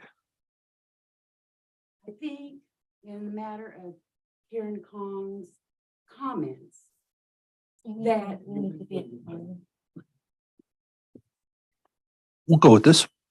Sorry, I was gonna say, is the mayor allowing this to happen right now? Yeah, I will allow this one. All right, thank you. Okay, Can you give us your name, please? yes, my name is Riley Bruner, and I am a resident here. And I think the matter of you bringing that document up, that maybe the thought might be that that document should be fixed, corrected. Because that document's wrong doesn't mean we are wrong. And I understand that. And my task, according to my resolution here, according to my agenda, is to consider the discontinuing of this policy. I would And so request as a respectfully that if that's the case, that there should be something brought up to amend it, to make it correct. Thank you. No, thank you for your comments. Thank you. And I'm going to continue with my what I was going here. And to Karen's point, Karen 2, Karen 2's point, what's on our agenda tonight is to deal with one part. It's to abolish to discontinue this policy. But as I read through here and I look through some of this and I listen to other people talk, and believe me, this has kept me out more hours than I needed to be up going through my mind on this item here. To Karen's point, Karen 2's point, the Yellow Pages phone book. There's also research from the internet, consultation with local chambers of commerce. So there is more to this procedure of finding the clergy. But as I hear the public talk, and we represent the people of the city of Bishop and the community, it's our job. And sometimes we have to vote on things we personally don't agree with. Jim Ellis lives right outside that door when council meeting begins. I work for the people. But what I do appreciate, and I think I would like it to be heard, is that Stephen brought up a great point, that this is a two-way street. I think if anything, what we can get from this meeting, here is my community, our community, coming together to speak, and hopefully we're hearing our community. But at the same time, I hope the community hears us too, hears from each member of the community, the inclusive. We talk about inclusive, and I think it's a big word nowadays, and it's important. But I hope it burns into all of our hearts that inclusive is a two-way street. It goes both ways. And if anything, I hope that maybe this can bring us together and not divide us. We have enough division in this country. We have enough division within our own houses. We don't need this portion of it. So I'm hoping that if anything, we can learn from this. And if tonight the vote goes where we get rid of this, I agree. I think this document, as it is well written in 2013, can it be adjusted? Can it be tweaked? Can we fix it? rather than throw it out, yeah, I truly believe there's a compromise that can be made on both sides. I respect my council. I respect the votes. I respect you. But to the points that when I started researching, it's the same as all of you, that this is at the state level. This is at the federal government. This is a standard practice within government. And the part I want to incredibly clarify, and it's at least in this seat right here for me, the separation of church and state, when you come and pray for me and my council, in no way, shape, or form does that prayer dictate our policy. Does it say, oh, wow, we got to vote yes on that because God told us we had to? No, there is no, it is a blessing. I appreciate it. But I don't sit and go, oh, wow, we had a blessing. We have to vote all this certain way, or we have to do this certain things. So I've never seen it in my time on the council, and it's never affected me. There's no religion brought in. This is a business to me. I appreciate the thoughts, the prayers, the support, but it doesn't impact my decision here. This is a job to me. So with that being said, I want to thank everyone again. I hope that we can come together from this and not be divided, and instead learn from each other, and maybe push our boundaries within the church, that you push your boundaries to be a little more accepting of everyone. If you truly care, then let's work together. And I hope that we can inspire that, and that growth can come from this discussion. We're going to go an hour and a half of discussion here, and I hope that something comes good from it. So again, thank you. Go ahead. No, you go ahead. Ladies first. Well, thank you everyone for coming tonight. I really appreciate all of your comments. A lot of them, really resonated with me. I do deeply believe in the power of prayer and the power of people coming together and praying. And I really welcome your prayers and what you guys had to say tonight. Gayla, I really admired, if you're still out there, your passion for your faith. And I have to say that I really do believe that it's more this document that's the issue than resetting us at the beginning of a meeting. I think that there's been invocations that I've really resonated with, and then there's been invocations that have made me squirm. And I think we need to make this place a welcoming space for everyone. And I really don't want it to be a place where people have to squirm. And if it's something that I don't agree with, I don't really think it's appropriate if I were to walk out of the room the minute a member of the clergy is giving an invocation. I feel like that would be disrespectful. That would be inappropriate. And I don't want to have to put myself or other people in that position where they have to feel like they are disrespecting what another person is saying. So I think we need to reset and we need to revisit. But this document here, this is the way that that it stands, no longer aligns with the values of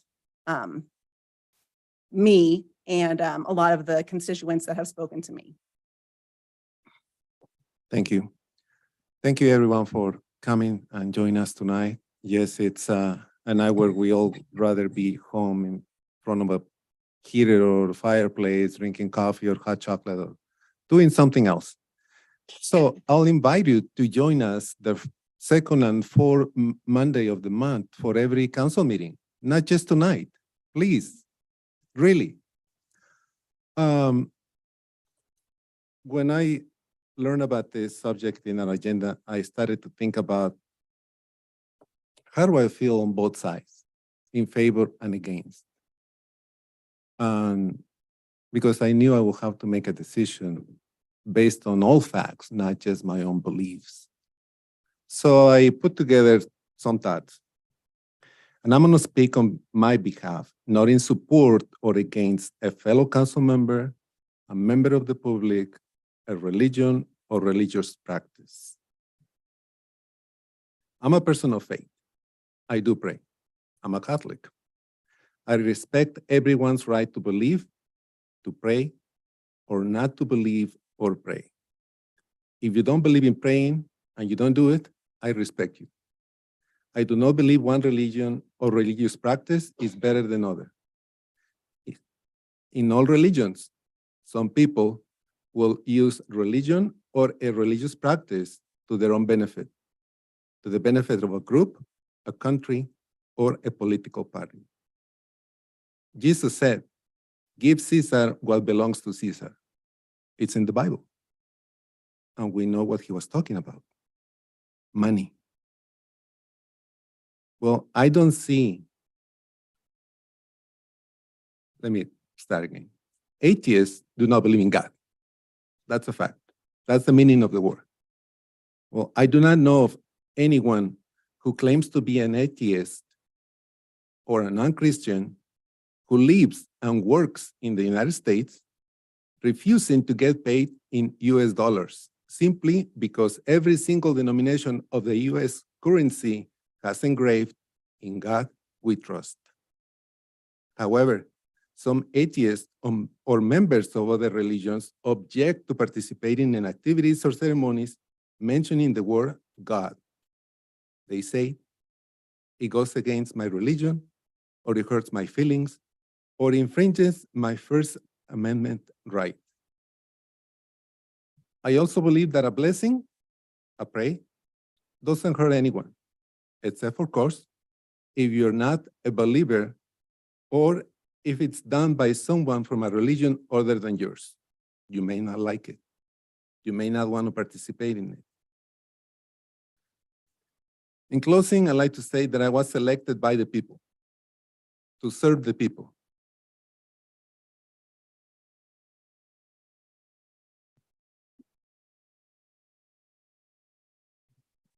Not to serve my own interest, and definitely not to serve my own interest based on my religion or the lack thereof.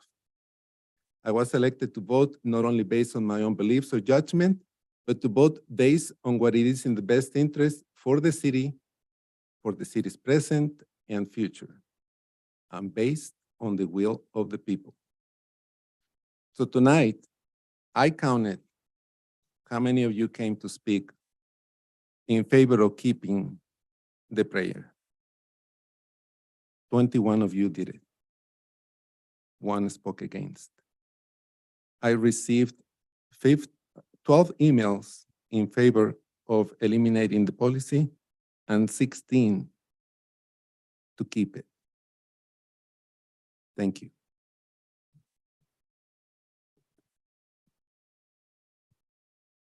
And we'll continue this a little bit more. Before we go any farther too, and the part I left out and what I talked about is, I think a part that early before we started the public comment, I talked about respect, and I thank you. There's been an amazing amount of respect as we're up here speaking and you're speaking.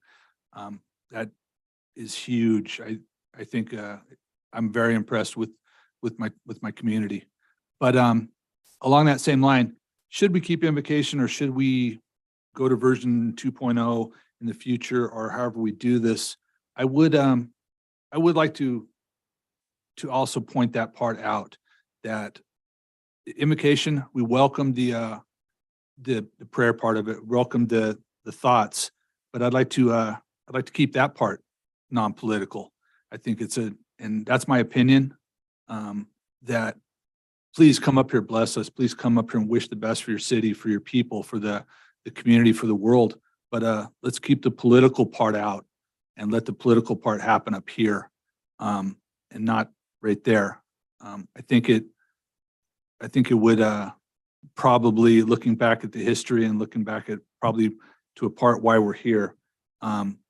Religion and politics don't mix for a reason sometimes, and it goes both ways.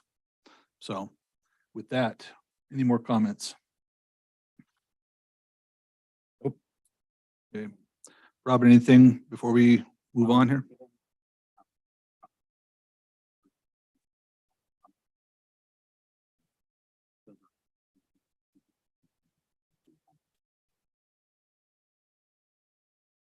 I'll second that. Okay, we have a motion and a second. I'm sorry, council. I didn't hear a motion, an actual motion. Oh, my mic is off. Yeah. Given how problematic this resolution 1305 is, I will make a motion to adopt the proposed resolution to discontinue this policy. And I'll second that. All right, Robin, we have a motion and a second. Can we have the vote, please? A resolution of the City Council of the City of Bishop, State of California, discontinuing its policy and practice of having invocations at city council meetings. Councilmember Kong, Yes. Councilmember Schwartz, Yes. Councilmember Mohovi, Yes. Mayor Pro Tem Garcia, No. Mayor Alice. No. Okay, motion passes 3-2.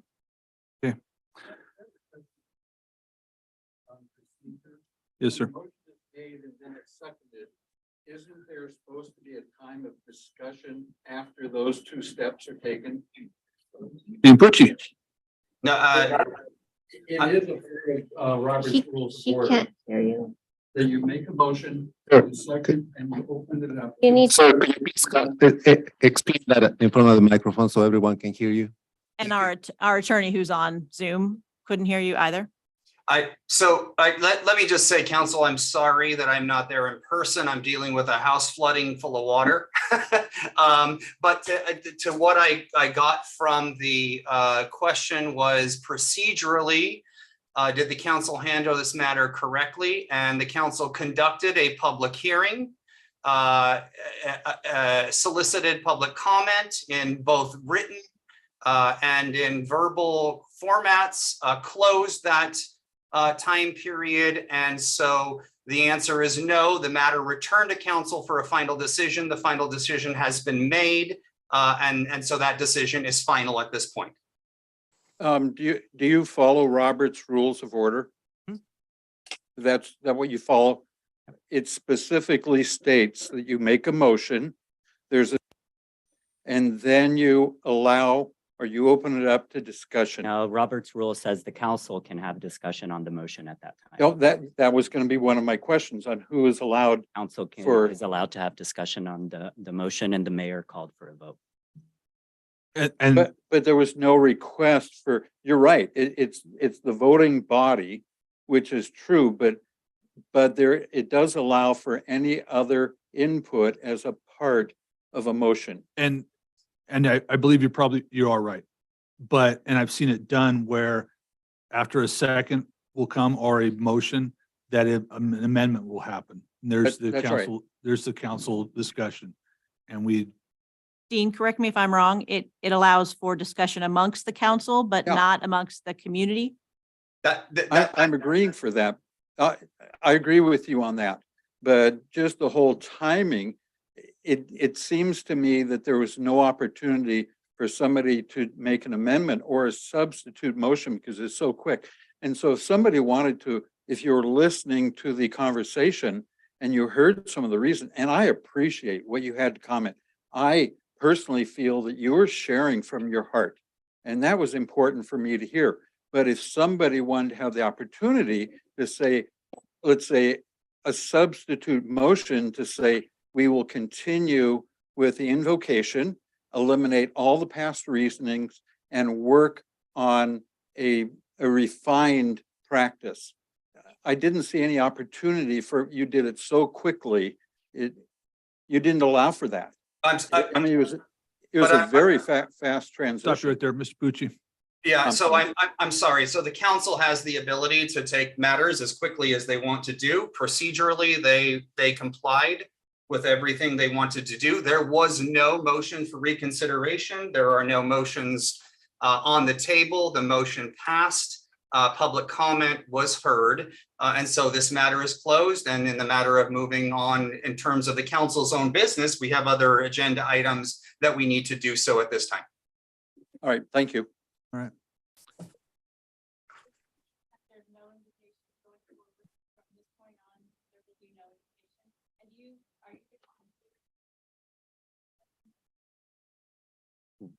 Corey, We'll request that as part of future agenda items. yeah, I have to move on to the next item, but does it close the book? No, we're government. Of us took the time to be present tonight. And this is important to us. It's important to the community. I think you owe us the courtesy of letting us know when this can be brought back to be revisited. This is ambiguous and vague. You can't just let us walk out of here without a clear answer.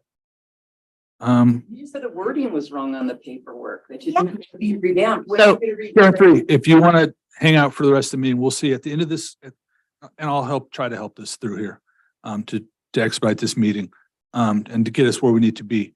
But at the end of this meeting, future agenda items, any one of us among the council, if we feel this is something we want to put on a future agenda, we can ask for it, and then we can start the process. So in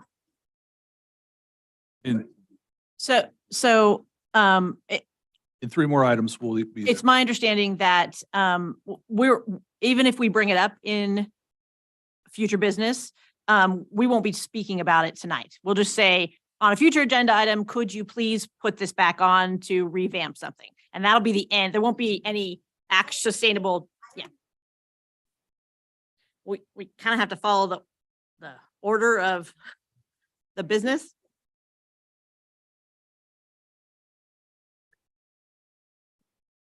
Mr. Pucci.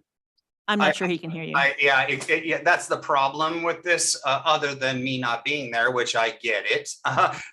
So anybody that needs to speak at the public podium, but we are done with public comment at this time, and we need to move on.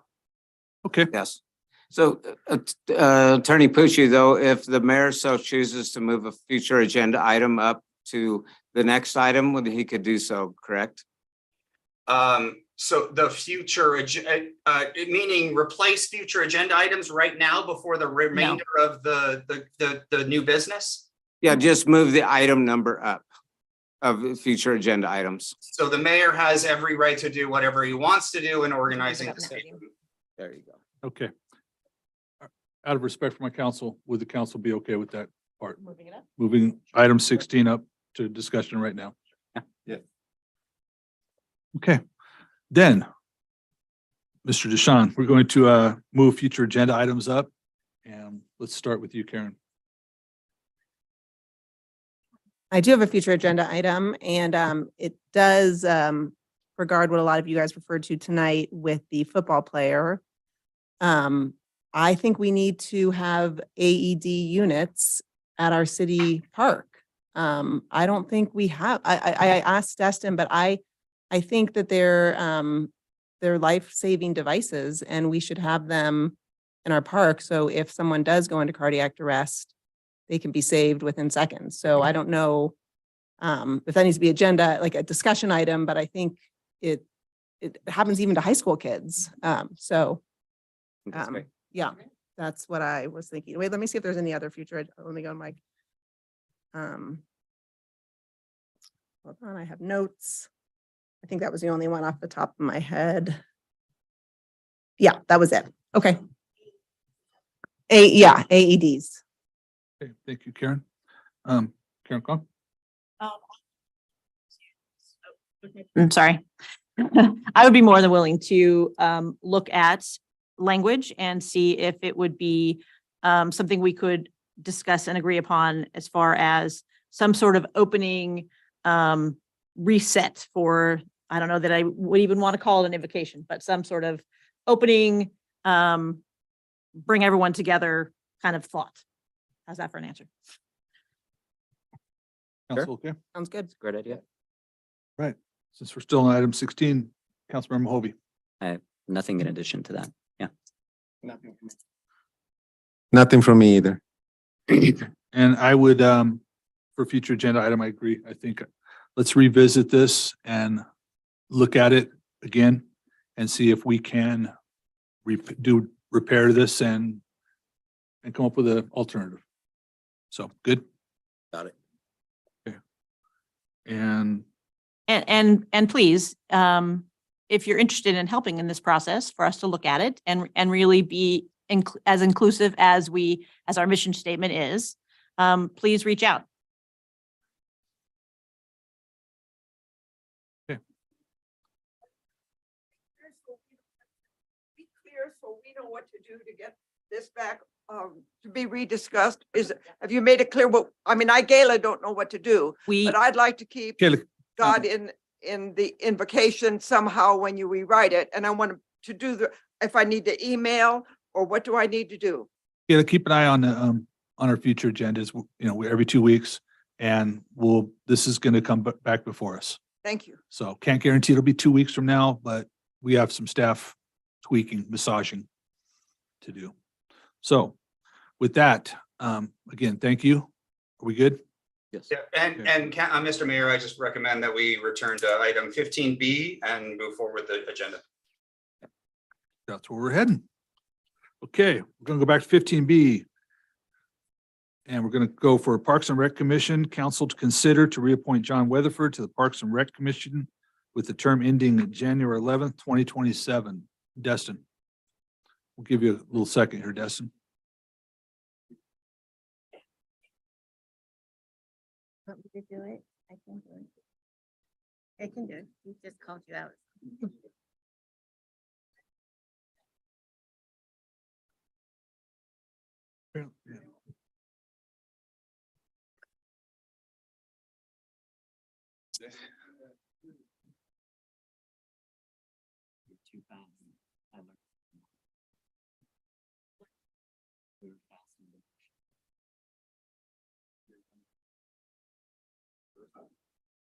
Really fast.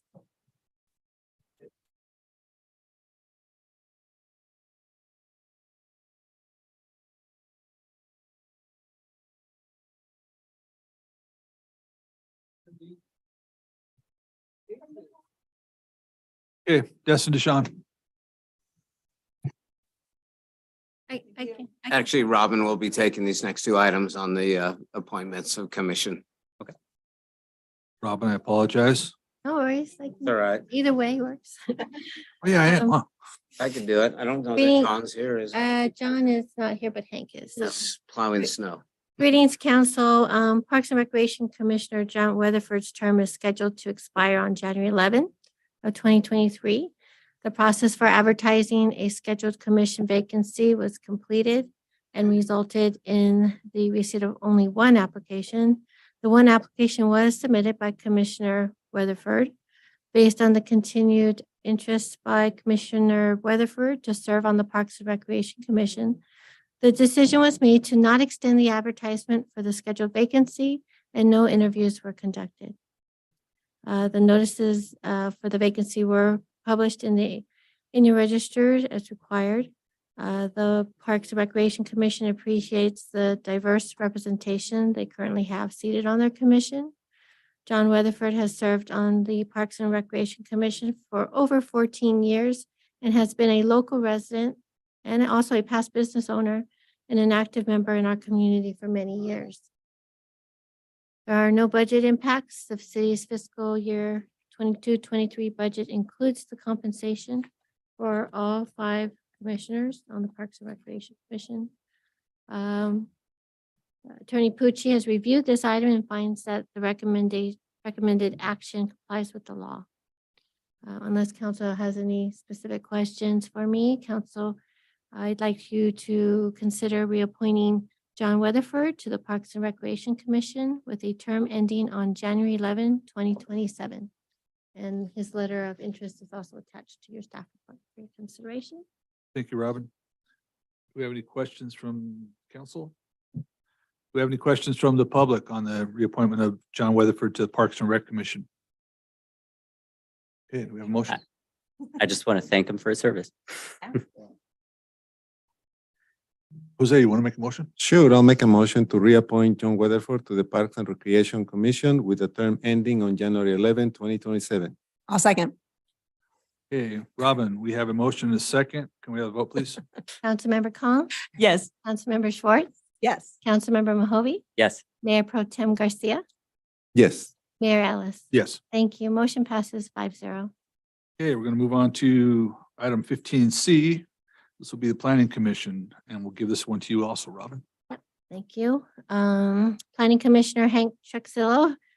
His term is scheduled to expire on January 27 of 2023. The process for advertising a scheduled commission vacancy was completed and resulted in the receipt of 4 applications.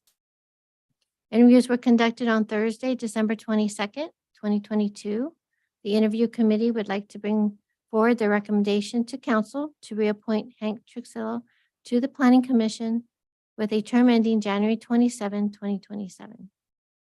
Notices were placed in the annual register as required.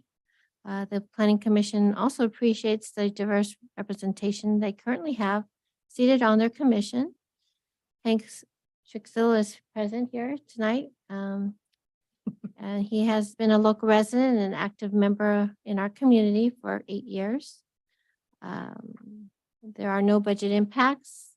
The fiscal year 22-23 budget includes compensation for all 7 commissioners on the Planning Commission. City Attorney Pucci has reviewed this item and finds that the recommended action complies with the law. Council consideration to reappoint Hank Truxillo to the Planning Commission with a term ending on January 27, 2027. It's being brought to council for consideration. And if you have any specific questions for Hank, he's here tonight to address you as well. Thank you. Thank you, Robin. Okay, council, what are our thoughts on Hank? Well, I just wanted to say Roast him. I sat in on these interviews, participated, and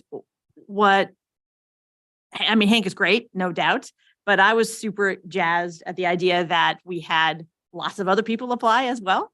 And I hope if anyone is interested in any commission that we have is out there listening, just to, keep applying and we need all the help we can get getting this thing going the way we want it to go. So thank you, Hank. It was great. Go ahead. I guess my one question for Hank, are you a glutton for punishment? No, in all seriousness, thanks for your service. I mean, I know you've been there, you have a wealth of institutional knowledge on that commission. You've been there for quite a while and been doing a great job. So thanks for all.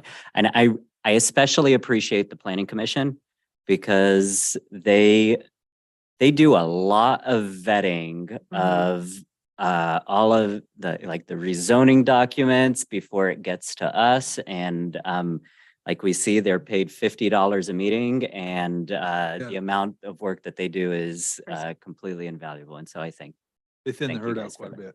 Yeah. Before we have a motion and vote on this, do we have any members from public who wish to speak on this topic? Hank, do you really want to talk?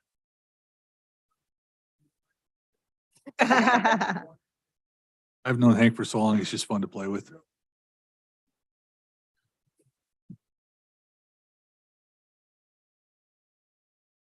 Hello, I live on Dixon Bishop.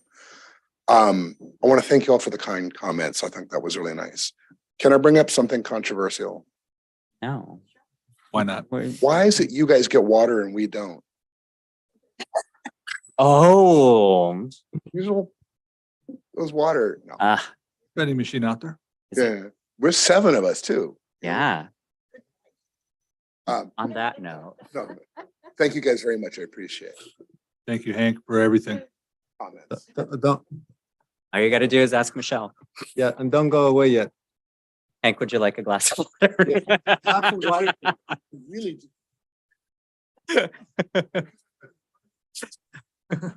Yeah. Yeah. It's like 3 inches of it outside, Hank. Get out there. Okay.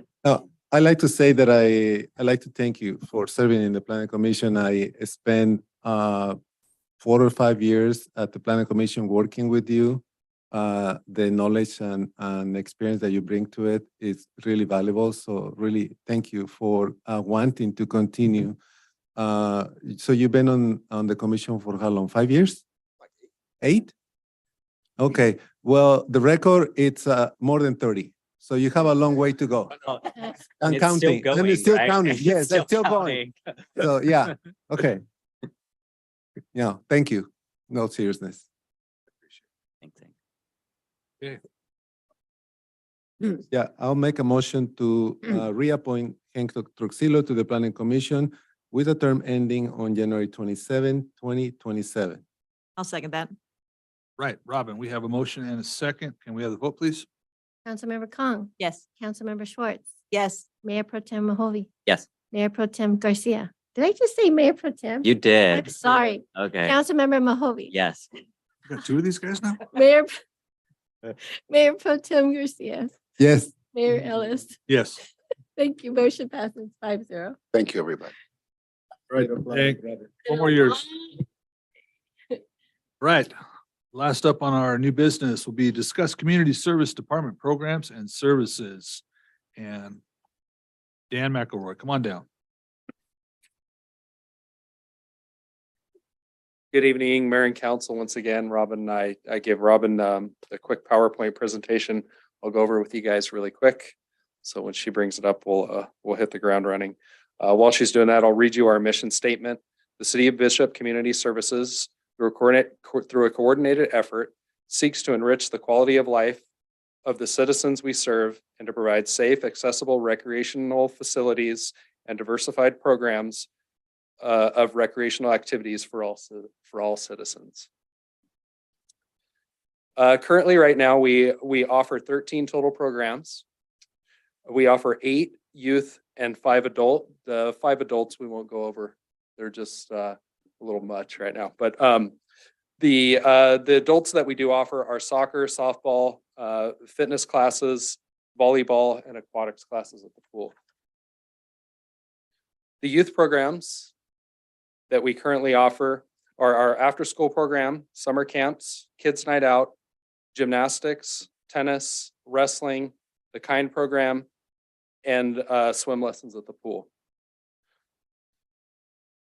So believe it or not, this took me a little bit of work just to simplify it. I know Stephen likes a lot of numbers, but I didn't do that. So as you see it, we kind of broke down every single program. So I'll break down every single one of them for you. And then at the end, I will give you kind of how we evaluate and how we go through our programs to see if they're viable, to see if we're meeting the needs of our community. So our after-school program, our occurrence is Monday through Friday during the school year. Our target age is K through 5th grade. Our current enrollments are 56. Daily, that varies from about 28 to 36 kids. The location that we hosted at is at the BAC classroom at the Elm Street School. I didn't put in here, but I did make myself a note. That is under contract with the school district for that space and availability. Our staffing levels requires 1 recreation coordinator, 2 site coordinators, and 7 activity leaders. The program site coordinators required are to be 18 years of age. That's who picks up our kids every day and brings them to the classrooms, to that classroom. Our activity leaders are typically high school age and work permits are required. So sometimes if their grades get bad, they don't get a work permit issued. I just wanted to bring that up. Limiting factors are space and availability at the BAC classroom. It is a small classroom. Currently right now, when you get 40 kids in that room, it's packed. So our staffing capacity and total number of enrollments. The goal is to create a program that is self-sustaining and operates within budget. The space and availability. Our target number of enrollments is going to be 28, is we want to kind of bring that number down, and I'll give you a reason why. And recruit a new recreation coordinator within that. The reason why is that school space is very small, but we also have a secondary program that the school has started. If you guys don't know, it's called the RAMS program. And they're actually a low income. So they are funneling a lot of our participants already into that program because those people qualify. So what we don't want to do is duplicate programs that are already offered by other communities. We don't want to compete really. As we go to our all-day summer camps, our occurrence is the summer season, Monday through Friday. We offer 9 core camps. The camps that are offered are sports camp, playhouse, gymnastics, art, science, adventure, aquatics, fly fishing, and basketball. So you can see there's a very diverse group that we offer our programs to. Our target age is K through 5 and also a K through 8th.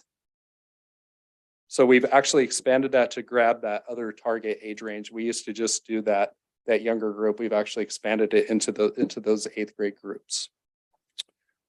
The location is at the City Park Pool, BAC classroom. Field trips are taken to Crowley Lake, Bishop Creek, Mammoth Mountain, and of course, Bishop High School. The participation level in there is going to be 42 K through 6. In the sports camp, we do outsource a portion of that camp. So we do go under contract with Challenger Sports for that. Playhouse 395 is we have 36, and that's K through 8th. And we do outsource that with the Playhouse 395. We still do require a couple of our coordinators and our activity leaders to be there for those programs. In the gymnastics camp is 41 K through 6th. Our art camp had 38 K through 6th. Science camp was 41 K through 6th, and our adventure camp was 26 K through 6th. Aquatics camp was 40 K through 6th. And then continuing on with our all-day summer camps. In basketball, our occurrence is we offer that 2 times per summer. We did cancel one last summer. We just didn't have the participation level within there. I think we ended up with 14 kids, and our break point is about 16 to make it cover its costs. The target age for that is 6th through 12th grade. The location is typically at the Bishop Union High School, and the participation level in that camp was 25. For fly fishing, which you all know is near and dear to my heart, the occurrence is 2 per spring. We offer them consecutive. We used to just do 1 camp, but we're actually offering them twice because that way we can do a larger number of kids. It's just a small space, and I have a limited number of volunteers that run that program. It's all basically volunteer based for that.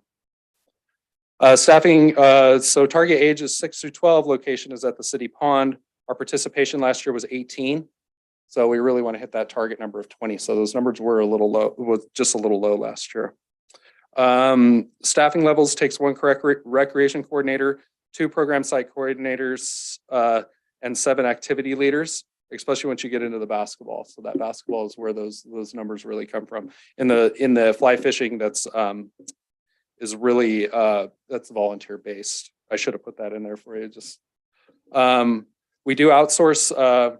Outsource programs require one program site coordinator and 2 activity leaders. So within those, like I said, is even though we're outsourcing and they still require staff time. Our other camps require 1 site coordinator and 5 coaches. I'll break that down in the half-day camps as we go. The limiting factors, of course, space and availability, participation, and then of course staffing. You'll kind of see staffing as a redundant thing on here as we hit our capacity. As those numbers go up, it requires us to have a higher level of staff numbers. So our goal is to keep our 9 core camps operating within budget, evaluate the space and availability, assess the daily operation and provide quality activities, and of course, recruit a recreation coordinator. So right now with our all-day summer camps, like I mentioned in my staff report, we are right now reviewing and setting up our summer camps. We're getting everything on our calendars, and we're reviewing and getting everything in place for next summer. That's just for the 9 camps for those. The half-day camps, which is what we started offering last year, did hit a different target age range. So the occurrence was the summer season, 3 days per week, and we offered 6 camps. And the reason we did that was just kind of put it out there. It was kind of like a pilot program just to see what the participation levels were, what interest we got through that. So with that, we collected our numbers. The location was the City Park and the BAC classroom. The participation in the sports camps was 18, and there were 2 camps offered for that. In the bass fishing camp, we had 14. There were 2 camps offered for that. So you can see in those numbers, if you break those down, that's 2 camps. That's only a limited amount of participation. Skate camp had 19 with 2 camps. The reuse art camp only had 6. The fine art camp had 10. Our gymnastics camp had 12. And of course, with that, staffing levels, 1 recreation coordinator, 1 site coordinator, 2 activity leaders. A lot of those programs were volunteer based last year, just because we were trying them on and we're just seeing if it was a good fit for us. So our goals are to assess the participation, staff capacity, and the impact on the budget, because if you do the numbers, It really doesn't add up to one recreation coordinator, a site coordinator, and 2 activity leaders to manage those programs. On our kids' night out, they occur, you guys hear me talk about them basically every other staff report. They occur 1 Friday night per month. We've offered 7 total. 1 was canceled due to the lack of participation. We offer that for 5 to 12-year-olds. The location is typically the city auditorium. We also outsource to a lot of local businesses like a climbing gym and other things visit when we do schedule those. But those are coordinated with those local businesses, and we do offer a meal for those kids and everything else. So it's a great opportunity for parents to drop their kids off and just go out and have a night for themselves. We call it Kids Night Out, but it's really Parent Night Out. Our staffing levels require 1 recreation coordinator, 1 site coordinator, and 3 to 4 activity leaders, depending on the level of participation for that evening. Our goal in there, our limiting factors are staffing. Right now, what we're doing is as I explained, is we have a lot of high school kids that work for us. So, and we have a lot of dwindling numbers in that older age group, which can be those site coordinators and those managers are there. So what we're doing right now is we've got creative with sharing our employees with the after school program. So we're actually pulling those employees on those Fridays. So there's kind of an overlap there, but we've got creative with making these programs go by utilizing staff members from other programs. So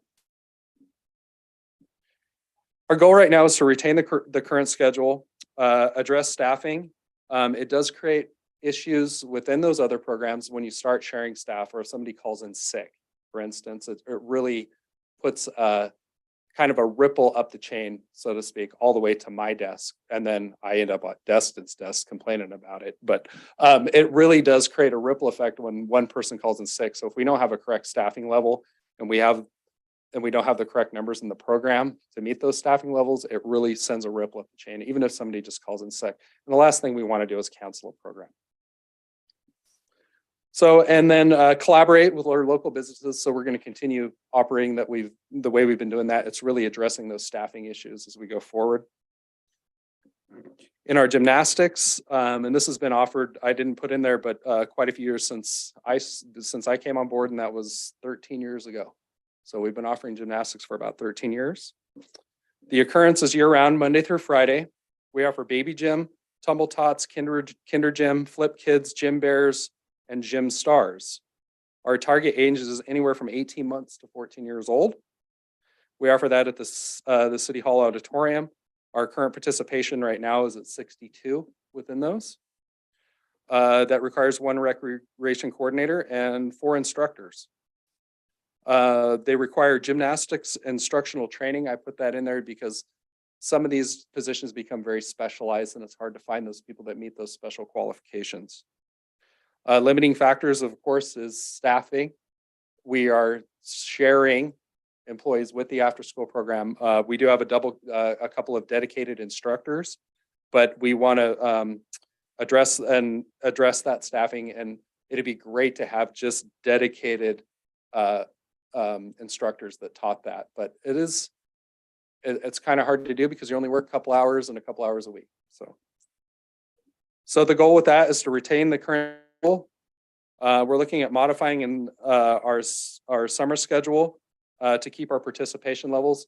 As we start summer camps, a lot of our kids funnel into summer camps, and there's not a lot of bodies left over to do our gymnastics. So we're looking at maybe a different target age range and just getting that going for the summer, but we're addressing that right now.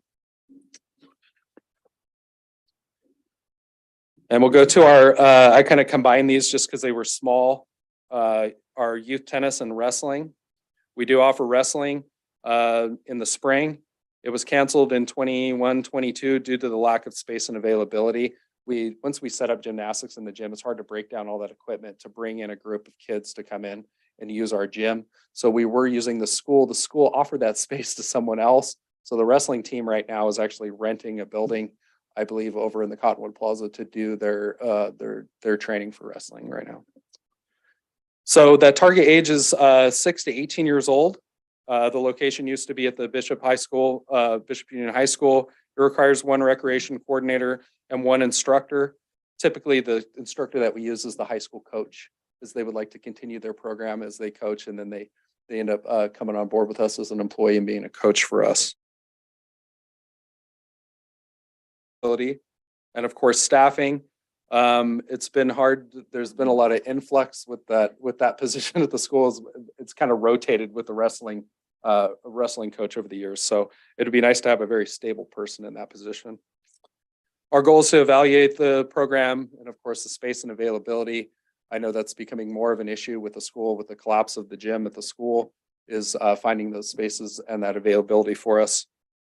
So youth tennis occurrence was last summer. We offer 1 month instructional and 1 per session per week. Our target age was 3 to 11 years old. I know she's not in the audience, but thank Patty for that because she's our instructor, but she's also the high school tennis coach. So she works with those kids on at the tennis courts. The location is at the tennis courts. Participation level was 12, and she did 2 private lessons for them as well. It requires 1 recreation coordinator and 1 instructor, so those levels are very low. So that program basically supports itself how it is. I'll bring that up. You guys will get to hear all about that. Our goal is to continue to offer the program and just keep an eye and evaluate that participation level. As we go into the KIND program, the occurrence was Tuesday through Thursday, and that was offered during the school year. Right now, we've postponed it due to lack of participation level and also our staffing levels, as it was taking a lot more output just for, as you can see, we only had an enrollment of 6. So it was very hard to get that output for what was coming in. So that happened at the Elm Street School, COSA, and at the City Park. The staffing level does require 1 recreation program coordinator and 1 program site coordinator. So the limiting factors, of course, are staffing and participation. Right now, we're currently evaluating this for the next school year and looking to recruit staffing for that. And the reason why is that is a very specific person that needs to do that job. It's an all outdoor program. So they don't go into the school. They don't, you know what I mean? Once they pick them up at the school, they're outdoors the entire time until 5 o'clock in the afternoon, which is a great program. It's very specialized. So we need to find a specialized staff member to continue that. Just to let you guys know, I made a note for myself that those 6 enrollments were offered transfer to the RAMS program and also the after school program. So we didn't just put them out on the street. We had programs for those people to go into. And we'll go into swim lessons. The swim lessons are offered June through August. The target age is 6 months and up because we do offer over 18 if you guys would ever like to come for a swim lesson. The location is at the Bishop City Park Pool. In session 1, our participation level was 129. In our session 2, we had 145. In our session 3, we had 105, which gave us a total of 379 participants in our swim lessons. The staffing levels required are 1 aquatics coordinator and 4 to 5 water safety instructors and always 2 lifeguards on the deck.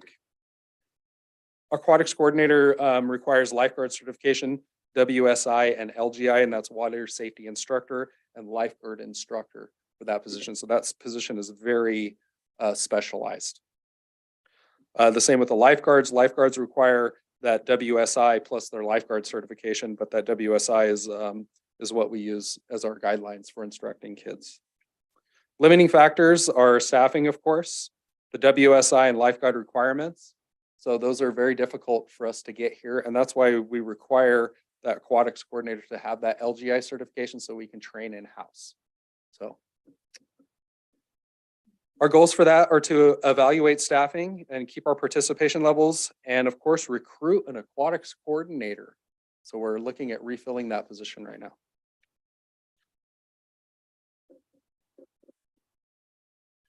As we go down to our program evaluation, this is just something that I've used in my history with the city, and I've kind of revisited it, so to speak, and we have a few new staff members and that have been brought on board. And going forward, I think it's a great way to evaluate our programs So I did pass this on to staff and just kind of let them know that this is kind of what we do when we look at them. So number one is we look at our community needs. Number two is you need to look at your space. The number three is look at the budget. It needs to be budgeted for and it needs to check the boxes there.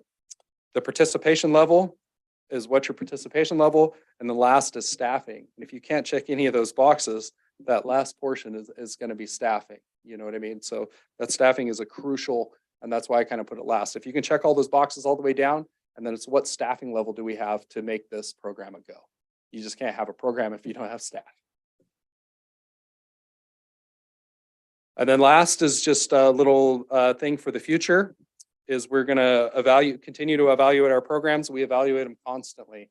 It's not something that happens, you know, monthly or yearly. It's something that happens on a daily basis. We're constantly looking at our participation levels. We're constantly looking at our community needs. We're looking at all those things. And then you're always looking at staffing because somebody may call in sick. So that's just kind of the way it is.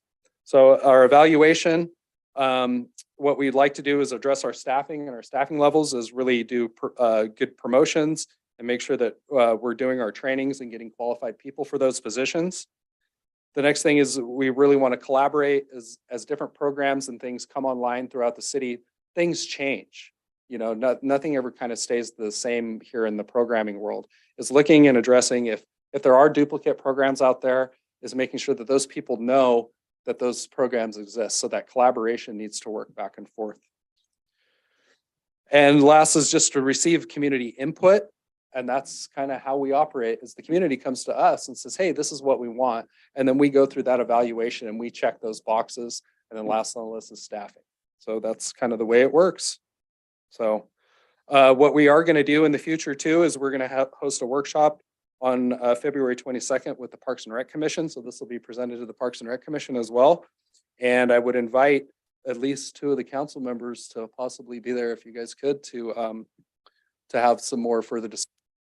At that time, I'm leaving it in your guys' court to give me some direction or listen to public feedback and let me know what we can do. Right. Dan, thank you. It looks like you you put a lot of thought into here and it's not just having programs to have programs, that they're actually you're making successful programs. So I think that's important. And you have a lot of them.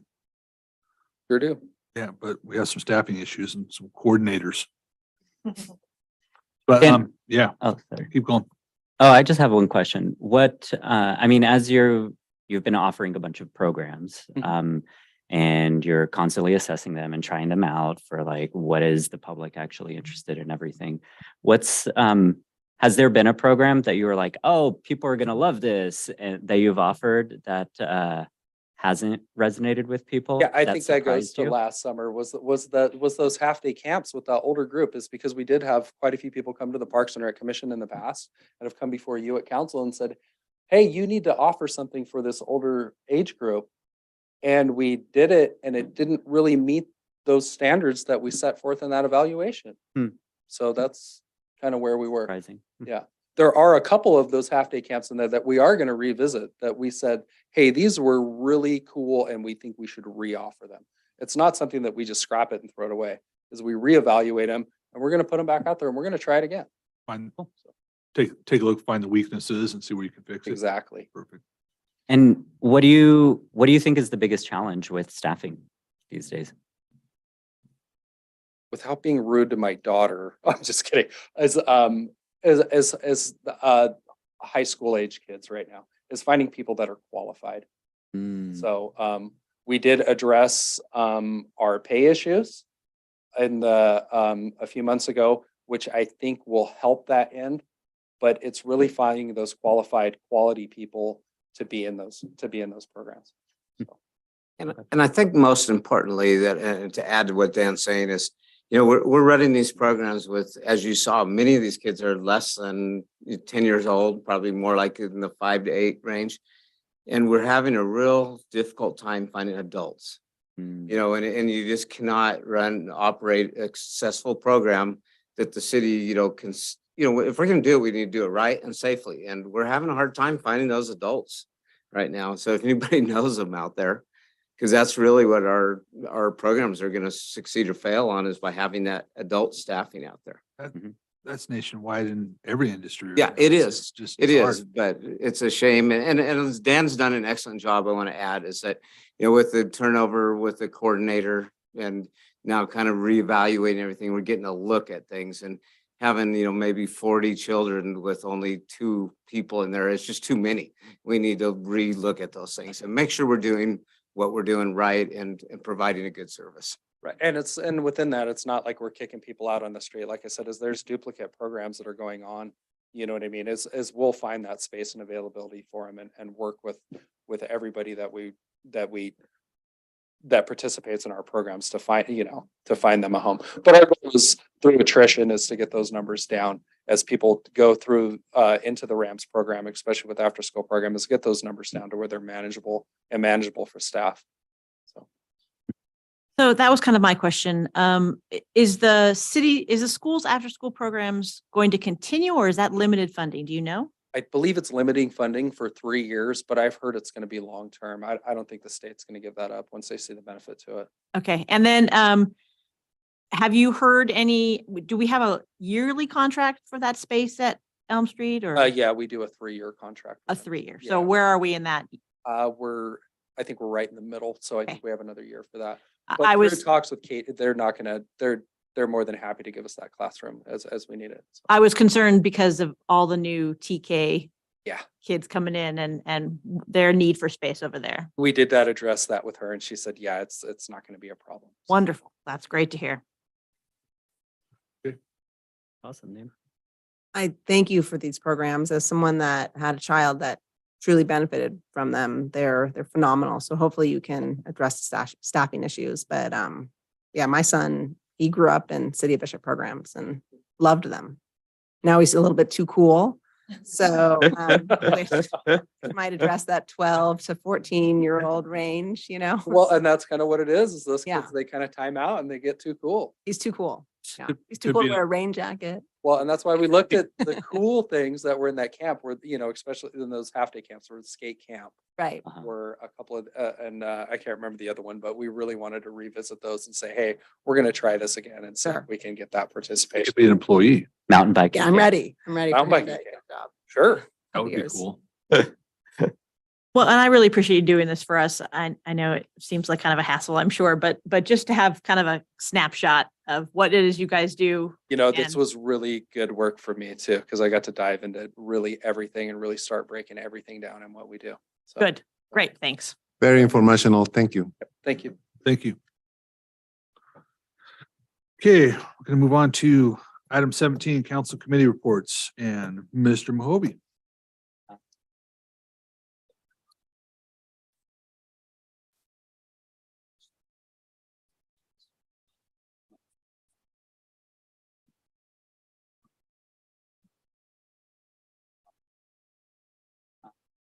Not that it matters, but Councilmember Rahovi, your mic. is- Yes, I know. I'm not on. All right. It was pretty nice though. So Not that it matters. What if I were divulging some very important information? Well, that was my cue that it might matter. So I know. But just a heads up, I might have to miss the next LTC meeting because it's my first day at my new job. New job. Yeah, good. But that's it. all right, Councilmember Schwartz. I attended the city county liaison meeting with you, and we discussed EMS service with the county. And then today I attended the ESSRP meeting. And that meeting, if I can remember, because I didn't take any notes that I brought here, the donut project, which you guys have heard me talk about, they actually received more money. And so from the Sierra Nevada Conservancy, so that brings that grant total to $13 million for fire. So they really are excited about the work that those guys are doing up there, and hope to see some, really good fire mitigation efforts. And the RFP went out and they selected a consultant for the Towns to Trail project. So That's going to be and that's another project that came out of the E ESSRP. And it's a trail that will go from Markleyville down to Lone Pine. And so the consultant was saying he's just initially going to do some GIS work, and then they're going to do a lot of community scoping, and they have a lot of time, but they're getting the ball rolling with that. And then we talked about the Burpee project, and that one, they're going to have the toilets delivered soon, and then they're going into the next phase of hiring a consultant to look at the buttermilks and the use there. So that was that meeting. And I had mentioned, and it was really more pointed at the Forest Service, but if you guys have any grand ideas, we are seeing a really great success with the air service. And now there's gonna be a paradigm shift where people will fly here and they will need to get to the trailheads to recreate. And there is really no way to get them to those trailheads. And so that's kind of a missing gap in our recreation plan. And I don't think it's fair to lean on ESTA to pay for all of those visitors. So anyway, it's just a gap, and we need to figure that out. Because people are just going to be thumbing, which is fine, hitchhiking is fine, but it's not a solution that is sustainable. So, no.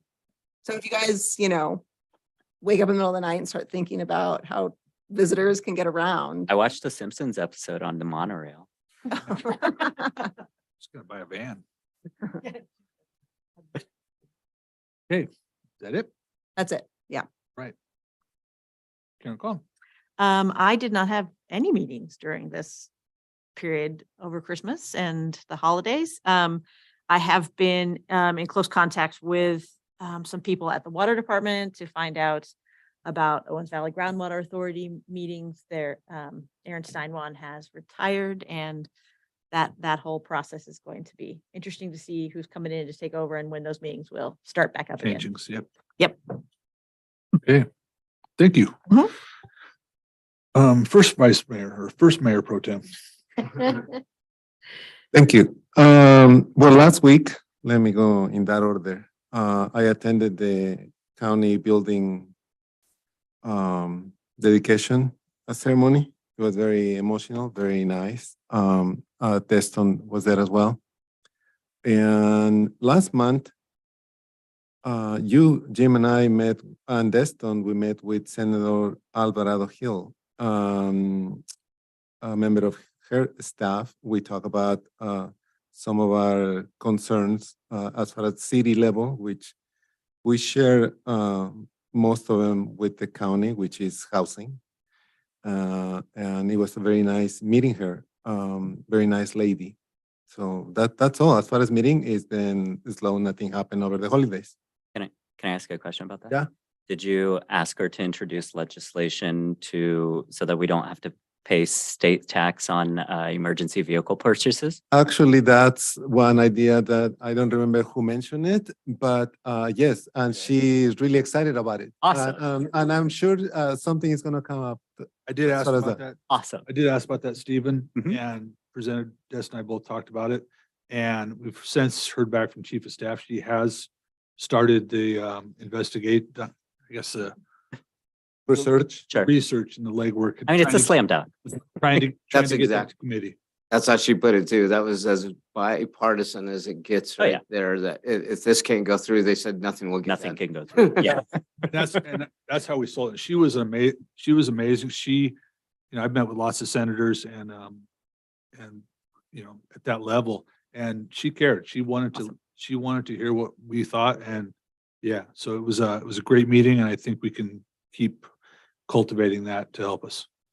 Yep. So, Thanks. my committee report. Yeah, I had a quick meeting with Karen and on the Inyo County part. After listening to Karen just give her report, Destin, we need to come up with way cool acronyms for our stuff. I'm looking at this. We can do better. They got donuts and Yeah, we can come up, yeah, we gotta be able to come up with something, jujubes or something. But that's about it for me. Again, thank everyone. It's gonna be a late meeting. We are going to adjourn this meeting until Monday, January 23rd, here at City Council Chambers at 6 PM. Good night. Good night, council.